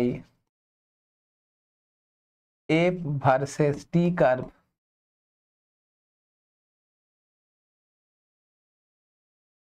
and time axis। এবার এটাকে যদি গ্রাফিক্যালি রিপ্রেজেন্ট করতে হয়, কিভাবে রিপ্রেজেন্ট করব,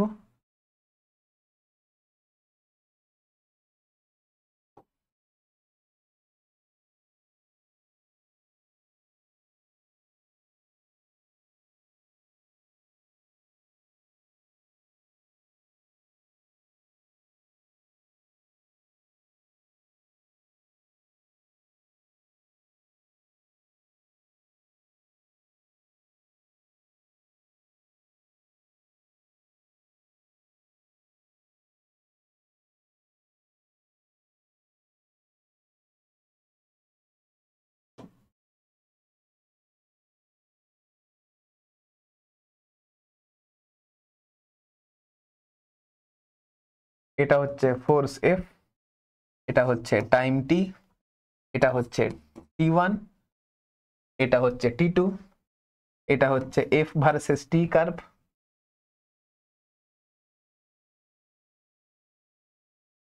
আর এই যে এরিয়া,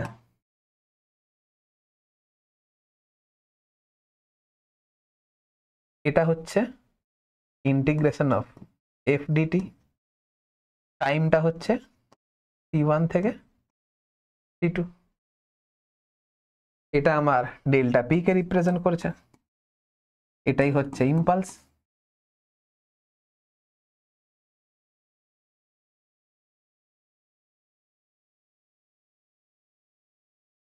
ঠিক আছে, দেখা যাচ্ছে? ঠিক আছে, তাহলে এই ঘটনা, এটা হচ্ছে ইম্পালস। এবার ইম্পালস কি কি কাজে লাগে, ইম্পালস দিয়ে আমরা কি নিউমেরিক্যাল করতে পারি, এটা হচ্ছে ইম্পর্টেন্ট। এটা তো পরীক্ষাতে আসবে না, অবভিয়াস ব্যাপার আসবে না। এইখানে গ্রাফ থেকে কোশ্চেন আসতে পারে, তোমাকে ফোর্স, কোনো একটা অবজেক্টের উপর যে ফোর্স লাগছে তার ফোর্সের সঙ্গে মানে তার টাইমের সঙ্গে ভেরিয়েশনটা গ্রাফিক্যালি তোমাকে দিয়ে দিতে পারে। কেমন দিতে পারে দেখাচ্ছি।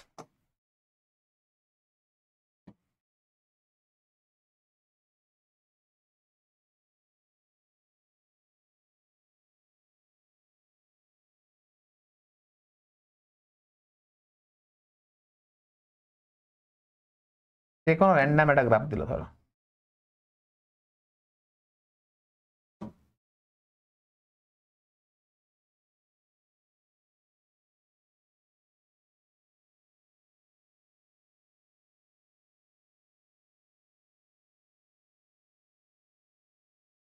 ধরো এটা 2 সেকেন্ড, এটা 6 সেকেন্ড, এটা হচ্ছে 8 সেকেন্ড, এটা হচ্ছে 0,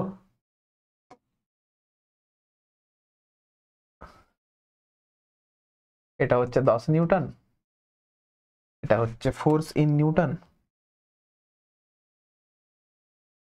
এফ ইন নিউটন, এটা হচ্ছে টি ইন সেকেন্ড। তোমাকে বললো ইম্পালস বের করতে।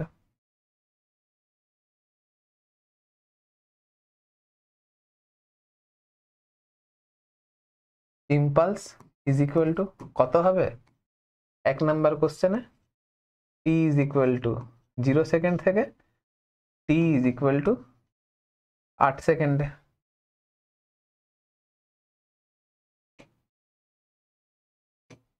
2 নাম্বারে বললো টি is equal two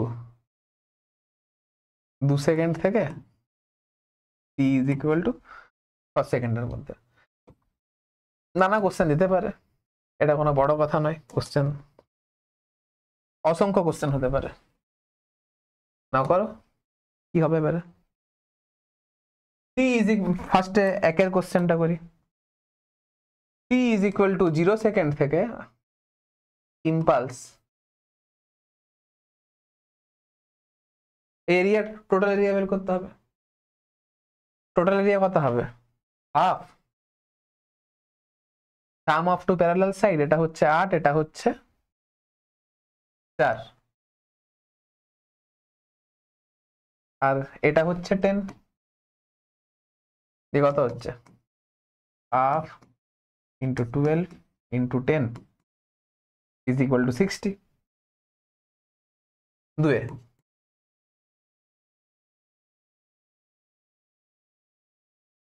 impulse is equal two, আমাকে 2 সেকেন্ড থেকে 6 সেকেন্ডে বলেছে, তাহলে এটা তোমার স্কোয়ার হয়ে গেল, এটাও 4, এটাও 4, আর এটা হয়ে গেছে 10, তাহলে 4 ইন্টু 10 ইজ ইকুয়াল টু 40। এবার তোমার মাথায় প্রশ্ন আসবে, স্যার অ্যান্সার তো বের করলাম, ইম্পালসের ইউনিট কি হবে। দেখো ইম্পালস মানে কি রিপ্রেজেন্ট করছিল, ইম্পালস মানে এফ ইন্টু ডেল্টা টি, তাহলে ইউনিট কি হবে,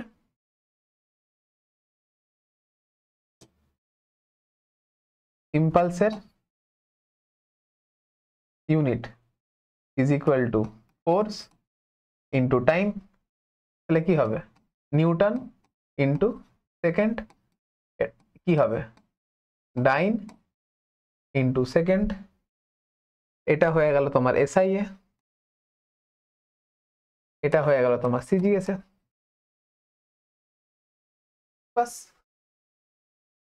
যেহেতু আমরা এখানে ক্যালকুলেশন নিউটন আর সেকেন্ডে করেছি, তাহলে এটা হয়ে যাবে তোমার নিউটন ইন্টু সেকেন্ড, এটাও হয়ে যাবে তোমার নিউটন ইন্টু সেকেন্ড। এবারে গ্রাফের নেচার তোমার সার্কেল দিতে পারে, তোমার স্কোয়ার দিতে পারে, ট্রাপিজিয়াম দিতে পারে, যা খুশি, এবার তুমি এরিয়া বের করবে, কাজ করবে। এবার এই গ্রাফটাই যদি ধরো এরকম দিল যে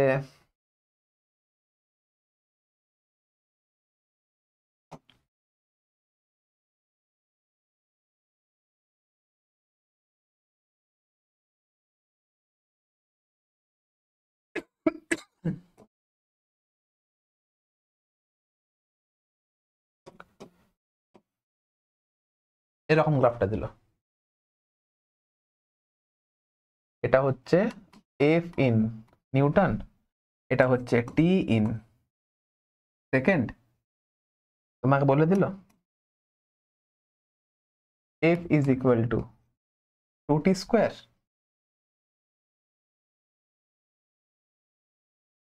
তোমাকে বের করতে বলছে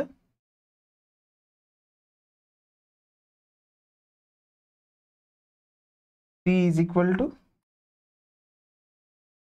এটা 4 সেকেন্ড, এটা হচ্ছে 8 সেকেন্ড। তোমাকে বের করতে বললো ফাইন ইম্পালস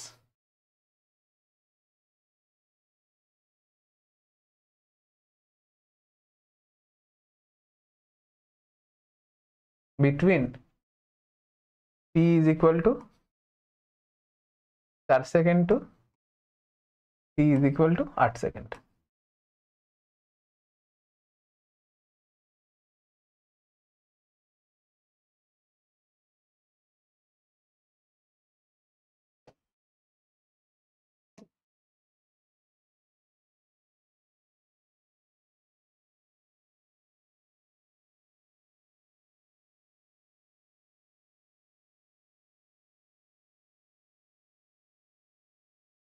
আমাকে আবার এখানে এরিয়া বের করতে হবে, ইম্পালস বের করতে হবে, মানে আবার আমাকে এখানে এরিয়া বের করতে হবে।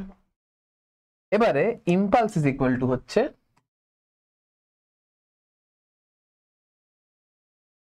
ইম্পালস ইজ ইকুয়াল টু হচ্ছে I is equal to integration of F DT. T এর ভ্যালু শুরু হচ্ছে 4 থেকে, শেষ হচ্ছে 8 এ। কত হচ্ছে এটা? Force is equal two 2t square বলে দিয়েছে ডিটি, এটা হবে 4 থেকে 8 সেকেন্ডে 2 টি স্কোয়ার মানে টি কিউব বাই 3, টি স্কোয়ার মানে টি কিউব বাই 3,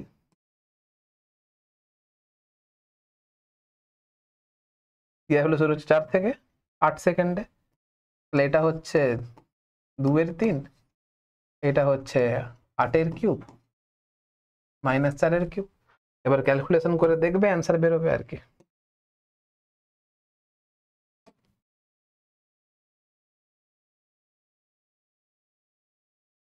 অবশ্যই অ্যান্সার আমার নিউটন ইন্টু সেকেন্ডে বেরোবে। এই হচ্ছে অঙ্ক।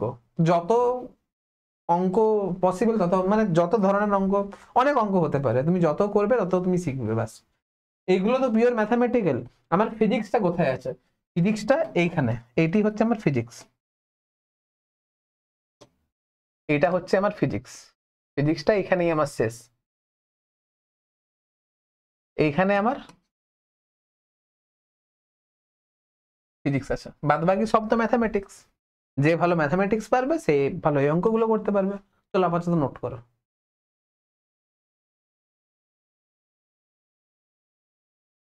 এবারে তোমাদের পড়ানো হবে ইম্পালস মোমেন্টাম থিওরাম। শুনেই একটু কেমন কেমন লাগছে, জটিল জটিল লাগছে। বিশ্বাস করো জটিল লাগবে না, প্রুফ করছি। দেখো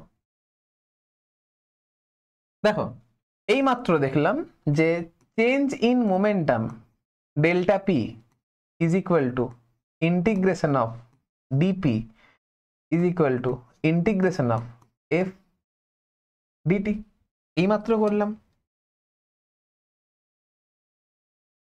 এরপর ডেল্টা পি মানে কি? অবভিয়াসলি ডেল্টা পি হচ্ছে vector quantity, DP F DT. এখন ডেল্টা পি মানে final momentum minus initial momentum is equal to integration of F DT.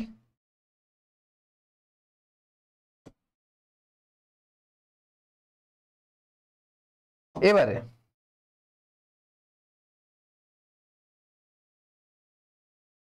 Final momentum P final is equal to integration of f dt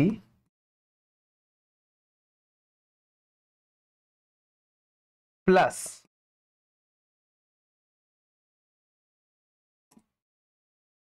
p initial। এই যে একটা form এলো, এটাই হচ্ছে impulse momentum theorem. এবারে এখানে নতুন কি পড়লে বলো তুমি? এখানে তুমি নতুন কি পড়লে বলো? একই তো জিনিস।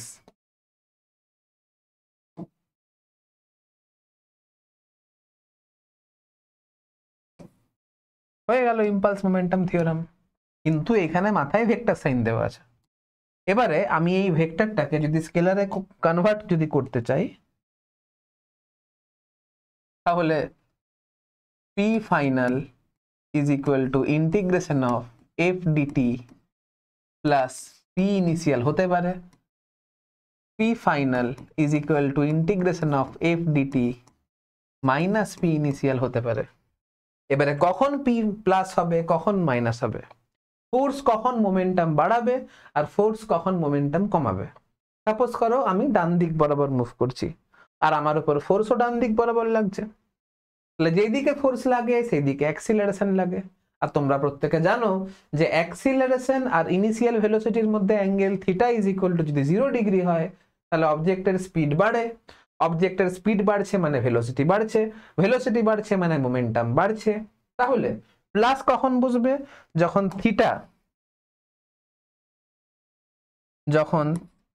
Theta is equal to 0 degree হবে।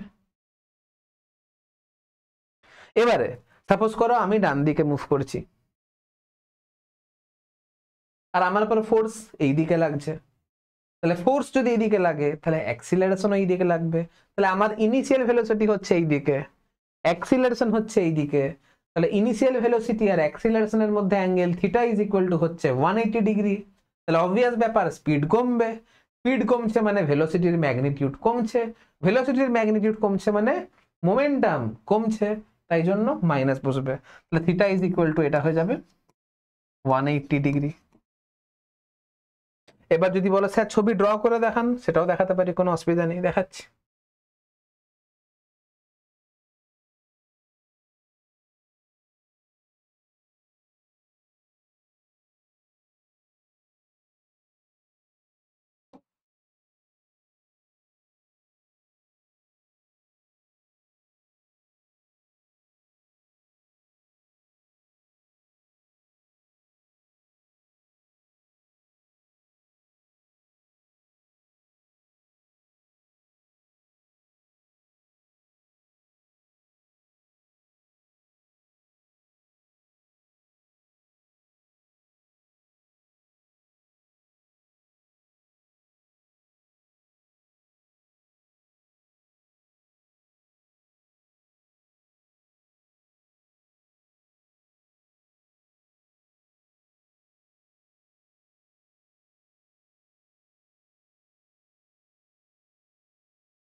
এটা হচ্ছে ইনিশিয়াল ভেলোসিটি ইউ, এইদিকে লাগছে ফোর্স, ফোর্স আর ইনিশিয়াল ভেলোসিটির মধ্যে angle theta is equal to 0 degree.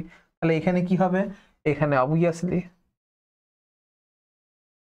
Speed বাড়বে, তাহলে এখানে কি হবে, অবভিয়াসলি মোমেন্টাম পি বাড়বে, মোমেন্টাম বাড়বে বলে এখানে প্লাস সাইন দেওয়া হয়েছে। এবারে আসছি এর কেস, এটাকে পুরো অ্যাজ ইউজুয়াল কপি করব, শুধু এখানে ভেলোসিটিটাই দিক কাজ করবে।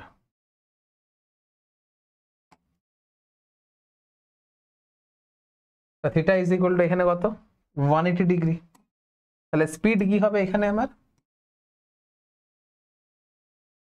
স্পিড ডিক্রিজ করবে, তাহলে মোমেন্টাম কি হবে এখানে কমবে, মোমেন্টাম কমবে বলে এখানে মাইনাস সাইন দেওয়া হয়েছে।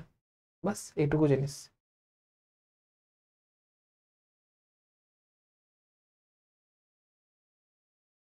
এটাই হচ্ছে ইম্পালস মোমেন্টাম থিওরাম, বোঝা গেছে? এবারে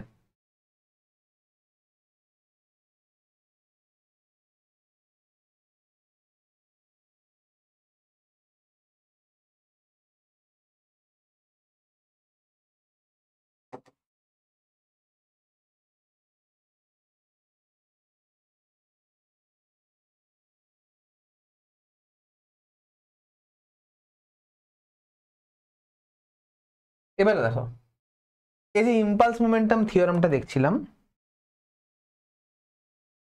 আমরা কি দেখলাম যে পি ফাইনাল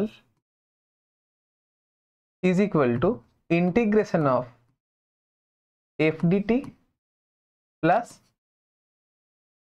পি ইনিশিয়াল। যদি এফ ইজ ইকুয়াল টু 0 হয় তাহলে P final is equal to P initial হবে, আর P final is equal to P initial যদি হয় তাহলে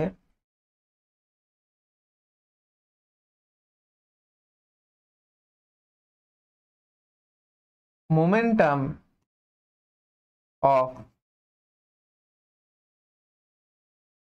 সিস্টেম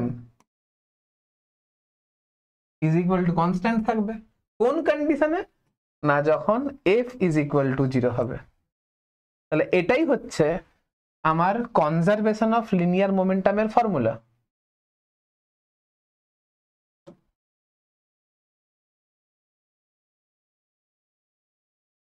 এটাই হচ্ছে আমার কনজারভেশন অফ লিনিয়ার মোমেন্টামের ফর্মুলা। যদি বাইরে থেকে যদি কোনো ফোর্স না লাগে তাহলে সিস্টেমের মোমেন্টাম কনজার্ভ থাকবে। এই মোমেন্টামই হচ্ছে কনজারভেশন, এই থিওরামটাই হচ্ছে কনজারভেশন অফ লিনিয়ার মোমেন্টাম। এবার কনজারভেশন অফ লিনিয়ার মোমেন্টাম থেকে প্রচুর অঙ্ক আছে, তোমাদের এক্সাম পয়েন্ট অফ ভিউ থেকে ইম্পর্টেন্ট, কিন্তু এখানে আমরা কনজারভেশন অফ লিনিয়ার মোমেন্টাম থেকে কোনো অঙ্ক করব না। এটাও কিন্তু আমরা নেক্সট মানে এর সেকেন্ড মানে এরপরে ওয়ার্ক এনার্জি পাওয়ার পড়বো, তারপরে সিস্টেম অফ পার্টিকেল পড়বো। সিস্টেম অফ পার্টিকেলে আমরা মোমেন্টামের কনজারভেশনের থিওরাম থেকে অনেক অঙ্ক প্র্যাকটিস করব, ঠিক আছে? আপাতত আমি তোমাকে বোঝালাম যে কনজারভেশন অফ লিনিয়ার মোমেন্টাম জিনিসটা কি। জিনিসটা হচ্ছে বাইরে থেকে যদি কোনো ফোর্স না লাগে, যদি এফ ইজ ইকুয়াল টু 0 হয় তাহলে P initial is equal to P final হচ্ছে, অর্থাৎ momentum of system is equal to constant হচ্ছে। এটাকে আমি এইভাবেও দেখাতে পারি। আমরা জানি যে force F is equal to 0, তার মানে কি ফোর্স মানে কি D P by D T is equal to 0, তার মানে কি ডিপি ইজ ইকুয়াল টু 0, তার মানে কি পি এর চেঞ্জই হচ্ছে না, মানে P is equal to constant. আর P is equal to constant মানেই হচ্ছে কনজারভেশন অফ লিনিয়ার মোমেন্টাম। বোঝা গেছে? এটাই হচ্ছে এই থিওরামটাই হচ্ছে conservation of linear momentum.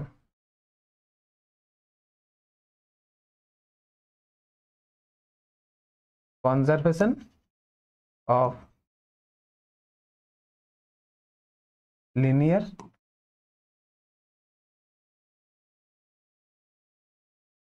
Momentum.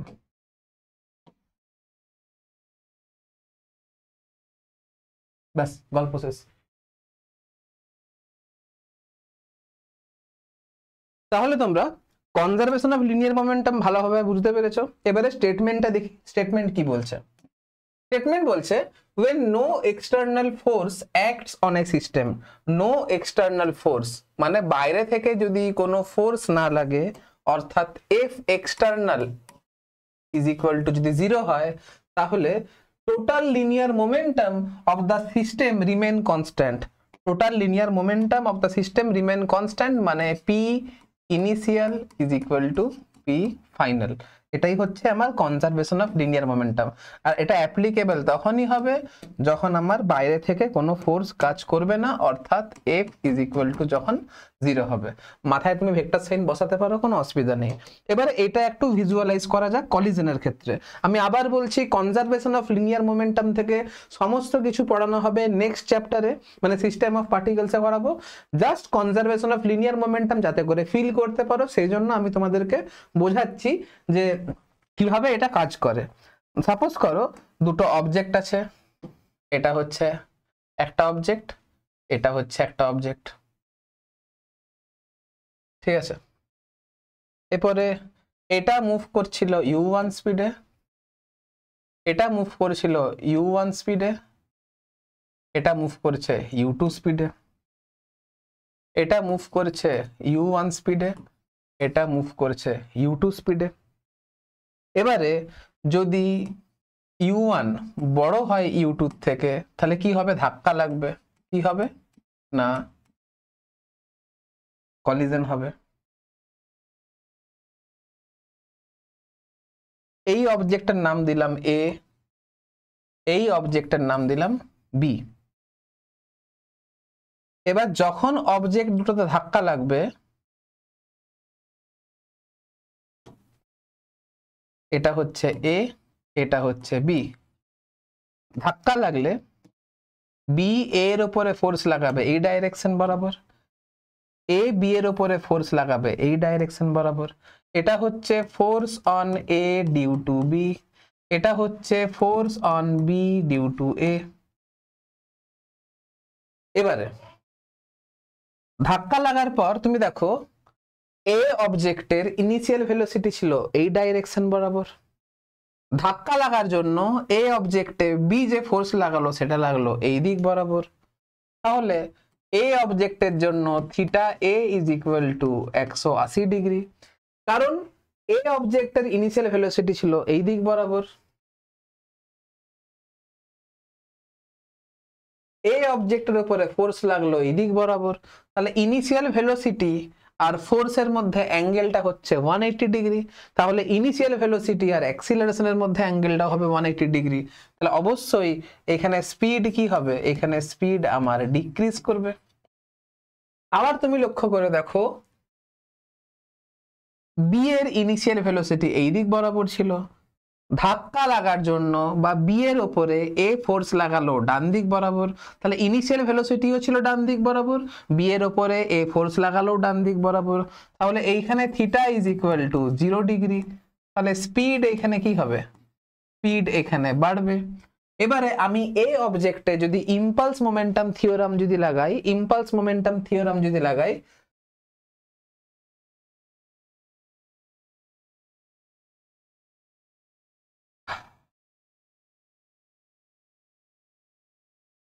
ছাড়ো এত ডিটেলসে, কলিশনে যখন পড়াবো তখন বলবো। দেখো A এর উপরে ফোর্স লেগেছে, B এর উপরে ফোর্স লেগেছে, A এর উপরে ফোর্স B লাগিয়েছে, B এর উপরে ফোর্স A লাগিয়েছে। এখন যেহেতু A এর উপরে ফোর্স লেগেছে, তাহলে A এর তো মোমেন্টাম চেঞ্জ হবে, আর যেহেতু B এর উপরে ফোর্স লেগেছে, B এর তো মোমেন্টাম চেঞ্জ হবে, কারণ A এর স্পিড কমেছে বলে মোমেন্টাম কমবে, B এর স্পিড বেড়েছে বলে মোমেন্টাম বাড়বে। সিম্পল জিনিস। এবারে ধাক্কা লাগাটা হয়ে গেল, ধাক্কা লাগা কমপ্লিট হয়ে গেলে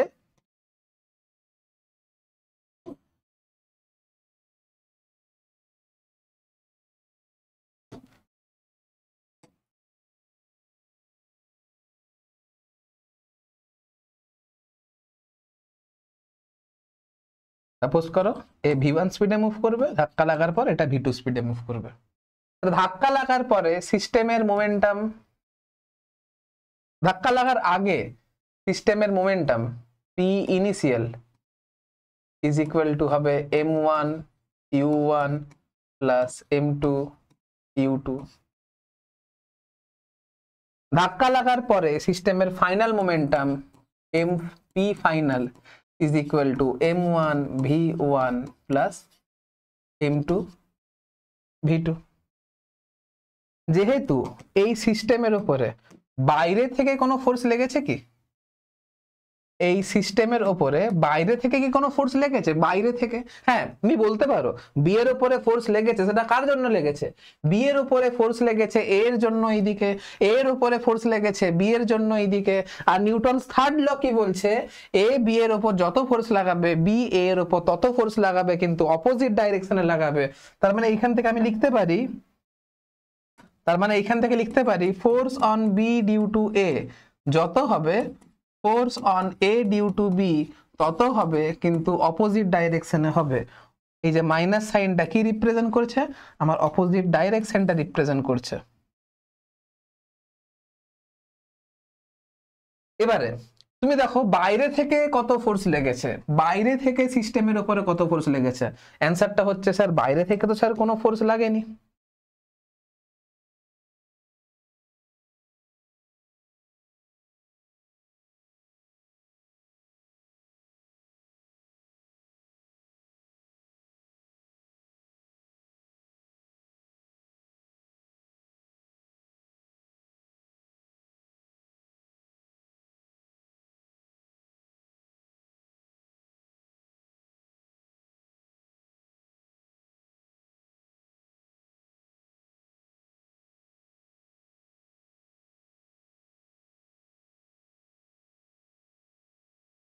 সিস্টেমের উপরে বাইরে থেকে তো কোনো ফোর্স লাগেনি, তাহলে বাইরে থেকে কোনো ফোর্স সিস্টেমে লাগেনি, তাহলে অবশ্যই কনজারভেশন অফ লিনিয়ার মোমেন্টামের মতে সিস্টেমের ফাইনাল মোমেন্টাম কত হবে না ইনিশিয়াল মোমেন্টামের সঙ্গে সমান হবে।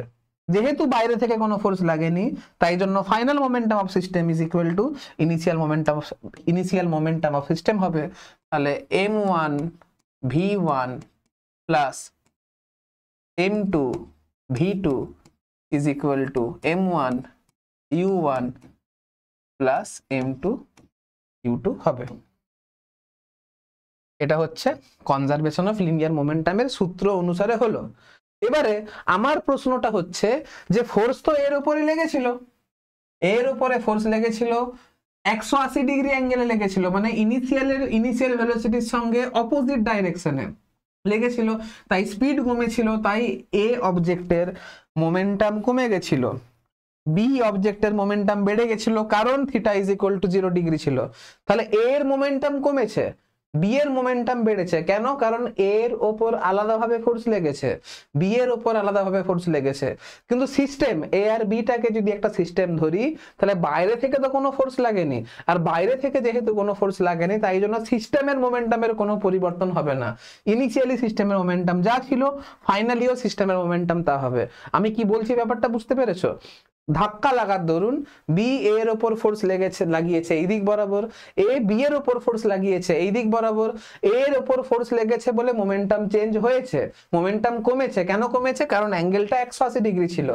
বি এর ওপরে ফোর্স লেগেছে 0, মানে ইনিশিয়াল ভেলোসিটির ডিরেকশনে, তাই স্পিড বেড়েছে, তাই মোমেন্টাম বেড়েছে।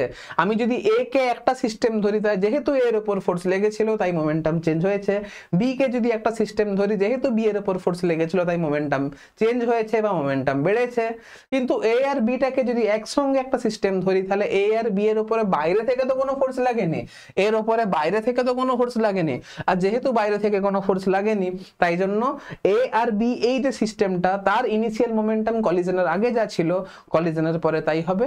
এটা একটা লিনিয়ার মোমেন্টামের কনজারভেশনের জাস্ট একটা তোমাকে অ্যাপ্লিকেশন বোঝালাম, বোঝা গেছে? তো এই হচ্ছে কনজারভেশন অফ লিনিয়ার মোমেন্টাম। একটু ভালো করে আরেকবার রিভাইজ করো, দিয়ে নেক্সট বলছি, ভালো করে রিভাইজ করবে। তোমাদের মনে হবে স্যার আজকের ফিজিক্সটা পুরো একদম থিওরিটিক্যাল পড়াচ্ছে, আজকে তো অঙ্ক হচ্ছে না। এই দেখো, এই যে ইম্পালস মোমেন্টাম থিওরাম যে পড়লাম না, এই যে ইম্পালস মোমেন্টাম থিওরাম পড়লাম, ইম্পালস মোমেন্টাম থিওরামের থেকে অঙ্ক করাই, ইম্পালস মোমেন্টাম থিওরাম থেকে অনেক ধরনের অঙ্ক আছে, চলো একটা অঙ্ক করাই। ঠিক আছে, দেখো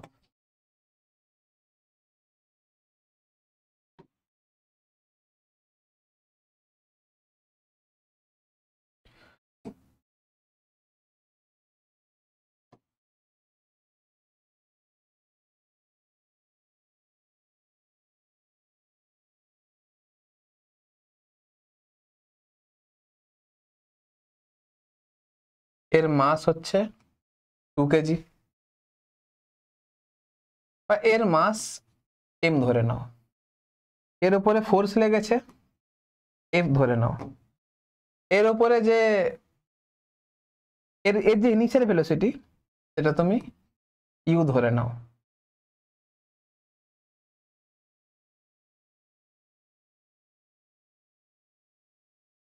আমি জানতে চাইছি যে t সময় পরে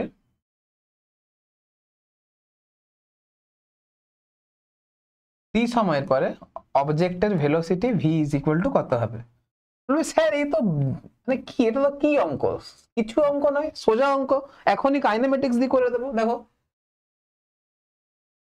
আচ্ছা, অবজেক্টের acceleration a is equal to force by মাস।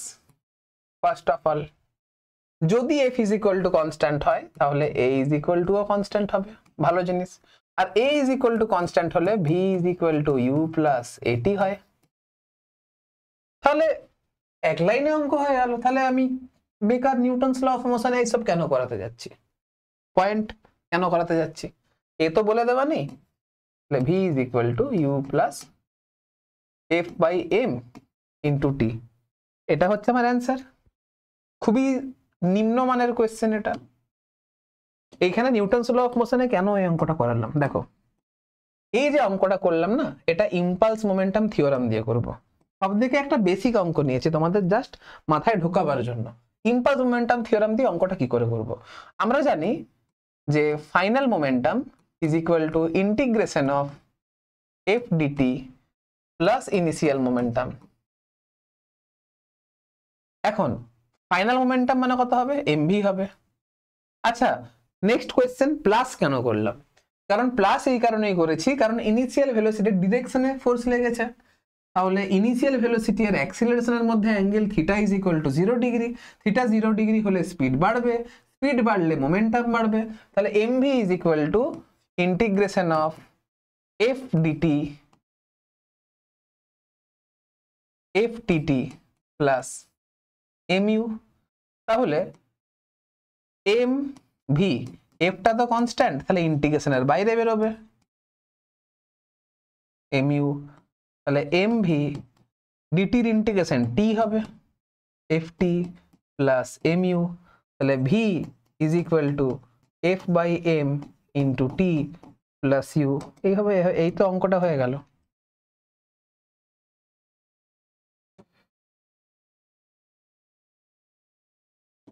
তাহলে যে অঙ্কটা কাইনেমেটিক্স দিয়ে হলো সেই অঙ্কটা নিউটনস ল দিয়েও সলভ করলাম, ইম্পালস মোমেন্টাম নিউটনস লতে ইম্পালস মোমেন্টাম থিওরি দিয়ে সলভ করলাম। ঠিক আছে, এবারে দেখো এই অঙ্কটাকে গ্রাফ দিয়েও সলভ করা সম্ভব।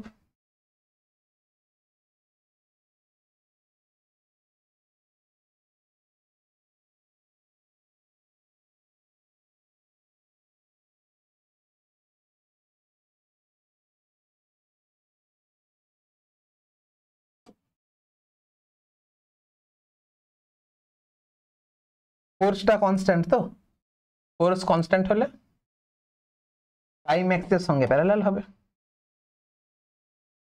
এটা হচ্ছে f, এটা হচ্ছে t।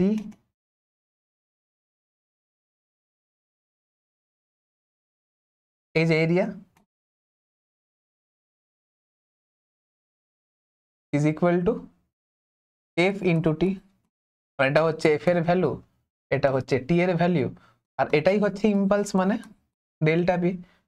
তাহলে delta p is equal to p final minus p initial is equal two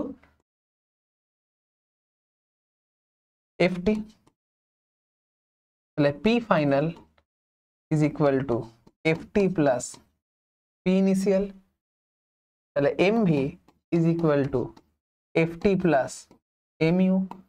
তাহলে v is equal to f by m into t plus u। Solve হয়ে গেল, এই তো অঙ্ক। এবার তোমার যেটা ইচ্ছা তুমি সেটাতে সলভ করবে।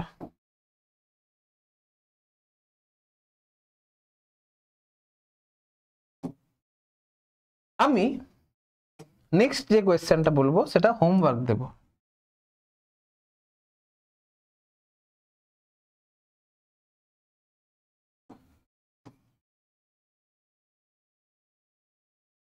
আমি ফোর্স লাগাবো এই ডাইরেকশন বরাবর, ইনিশিয়াল ভেলোসিটি কাজ করবে এই ডাইরেকশন বরাবর। সাপোজ করো ইনিশিয়াল ভেলোসিটি হচ্ছে 10 মিটার পার সেকেন্ড, এটা হচ্ছে তোমার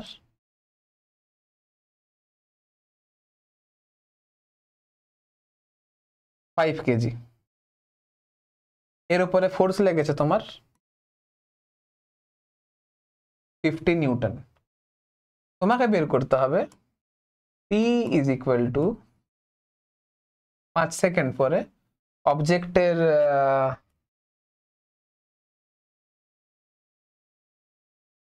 velocity v is equal to কত হবে, এটা তোমাকে বের করতে হবে।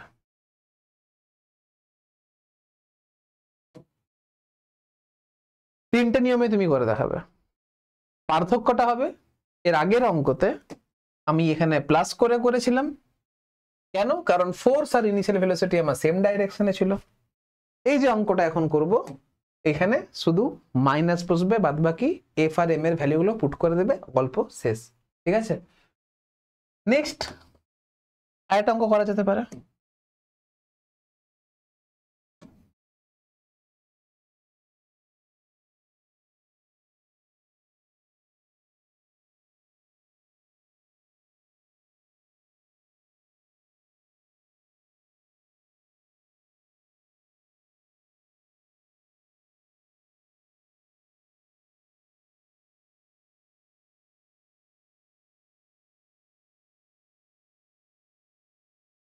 Force F is equal to হচ্ছে 2t প্লাস 3 নিউটন, মাসটা হচ্ছে 4 KG.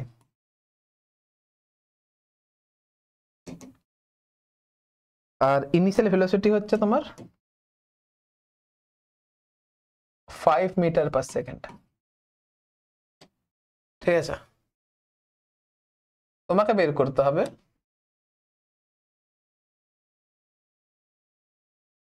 t is equal two 5 সেকেন্ডে velocity v is equal to কত ছিল। ঠিক আছে, অঙ্কটাকে ফার্স্টে নর্মাল কাইনেমেটিক্সের রুল লাগিয়ে করব। দেখো, force is equal to mass into acceleration, তাহলে acceleration is equal to force by mass. Force is equal to হচ্ছে 2t plus 3, mass is equal to হচ্ছে 4। তাহলে এটা হচ্ছে t by 2 plus 3 by 4 meter per second square. তাহলে আমাকে velocity বের করতে হবে। তাহলে আমরা জানি যেহেতু অ্যাক্সিলারেশন কনস্ট্যান্ট নয়, তাহলে dv is equal two a dt। তাহলে এখানেও ইন্টিগ্রেশন করব, এখানেও ইন্টিগ্রেশন করব। যখন t ইজ ইকুয়াল টু 0 ছিল তখন u ইজ ইকুয়াল টু 5 ছিল। যখন t ইজ ইকুয়াল টু, আমাকে t 5 সেকেন্ডে বলেছে, যখন t ইজ ইকুয়াল টু 5 ছিল তখন ভেলোসিটি v আমাকে জানতে চেয়েছে। তাহলে এখান থেকে এটা আসবে v মাইনাস 5, এখান থেকে এটা আসবে v minus 5 is equal to acceleration কত আছে, t by 2 plus 3 by 4 into dt। Lower limit বসবে 0, আপার লিমিট বসবে 5। আমি যদি ইন্টিগ্রেশনটা করি তাহলে এটা আসবে 1/4 ইন্টু 5 স্কোয়ার, মানে 25 প্লাস 3/4 ইন্টু 5। তাহলে v ইজ ইকুয়াল টু আসবে 25/4 প্লাস 15/4 প্লাস 5।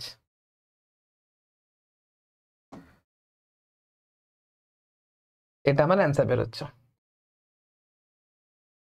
এবার same question impulse momentum theorem দিয়ে করা যেতে পারে।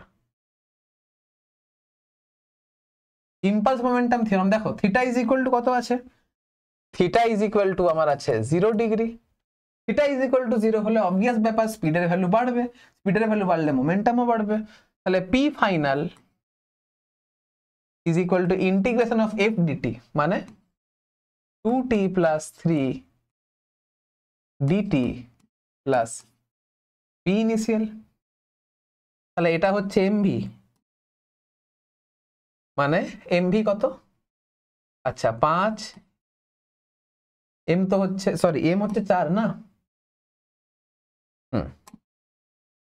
4v is equal two lower limit কত বসবে, লোয়ার টি এর লোয়ার লিমিট বসবে 0, আপার লিমিট বসবে 5। তাহলে এটা হচ্ছে 2/2t আছে, তো টি স্কোয়ার হবে, 2t এর ইন্টিগ্রেশন টি স্কোয়ার হয়, মানে এটা হচ্ছে তোমার 5 square plus 3 into 5 plus 4 into initial velocity 5 ছিল। তাহলে 4v is equal two 25 plus 15, 25 plus 15 কত হয় 40 হয়, 25 প্লাস 15 40, হ্যাঁ 40 প্লাস 20, তাহলে v is equal to 60/4 is equal to 15 metre per second হচ্ছে অ্যান্সার।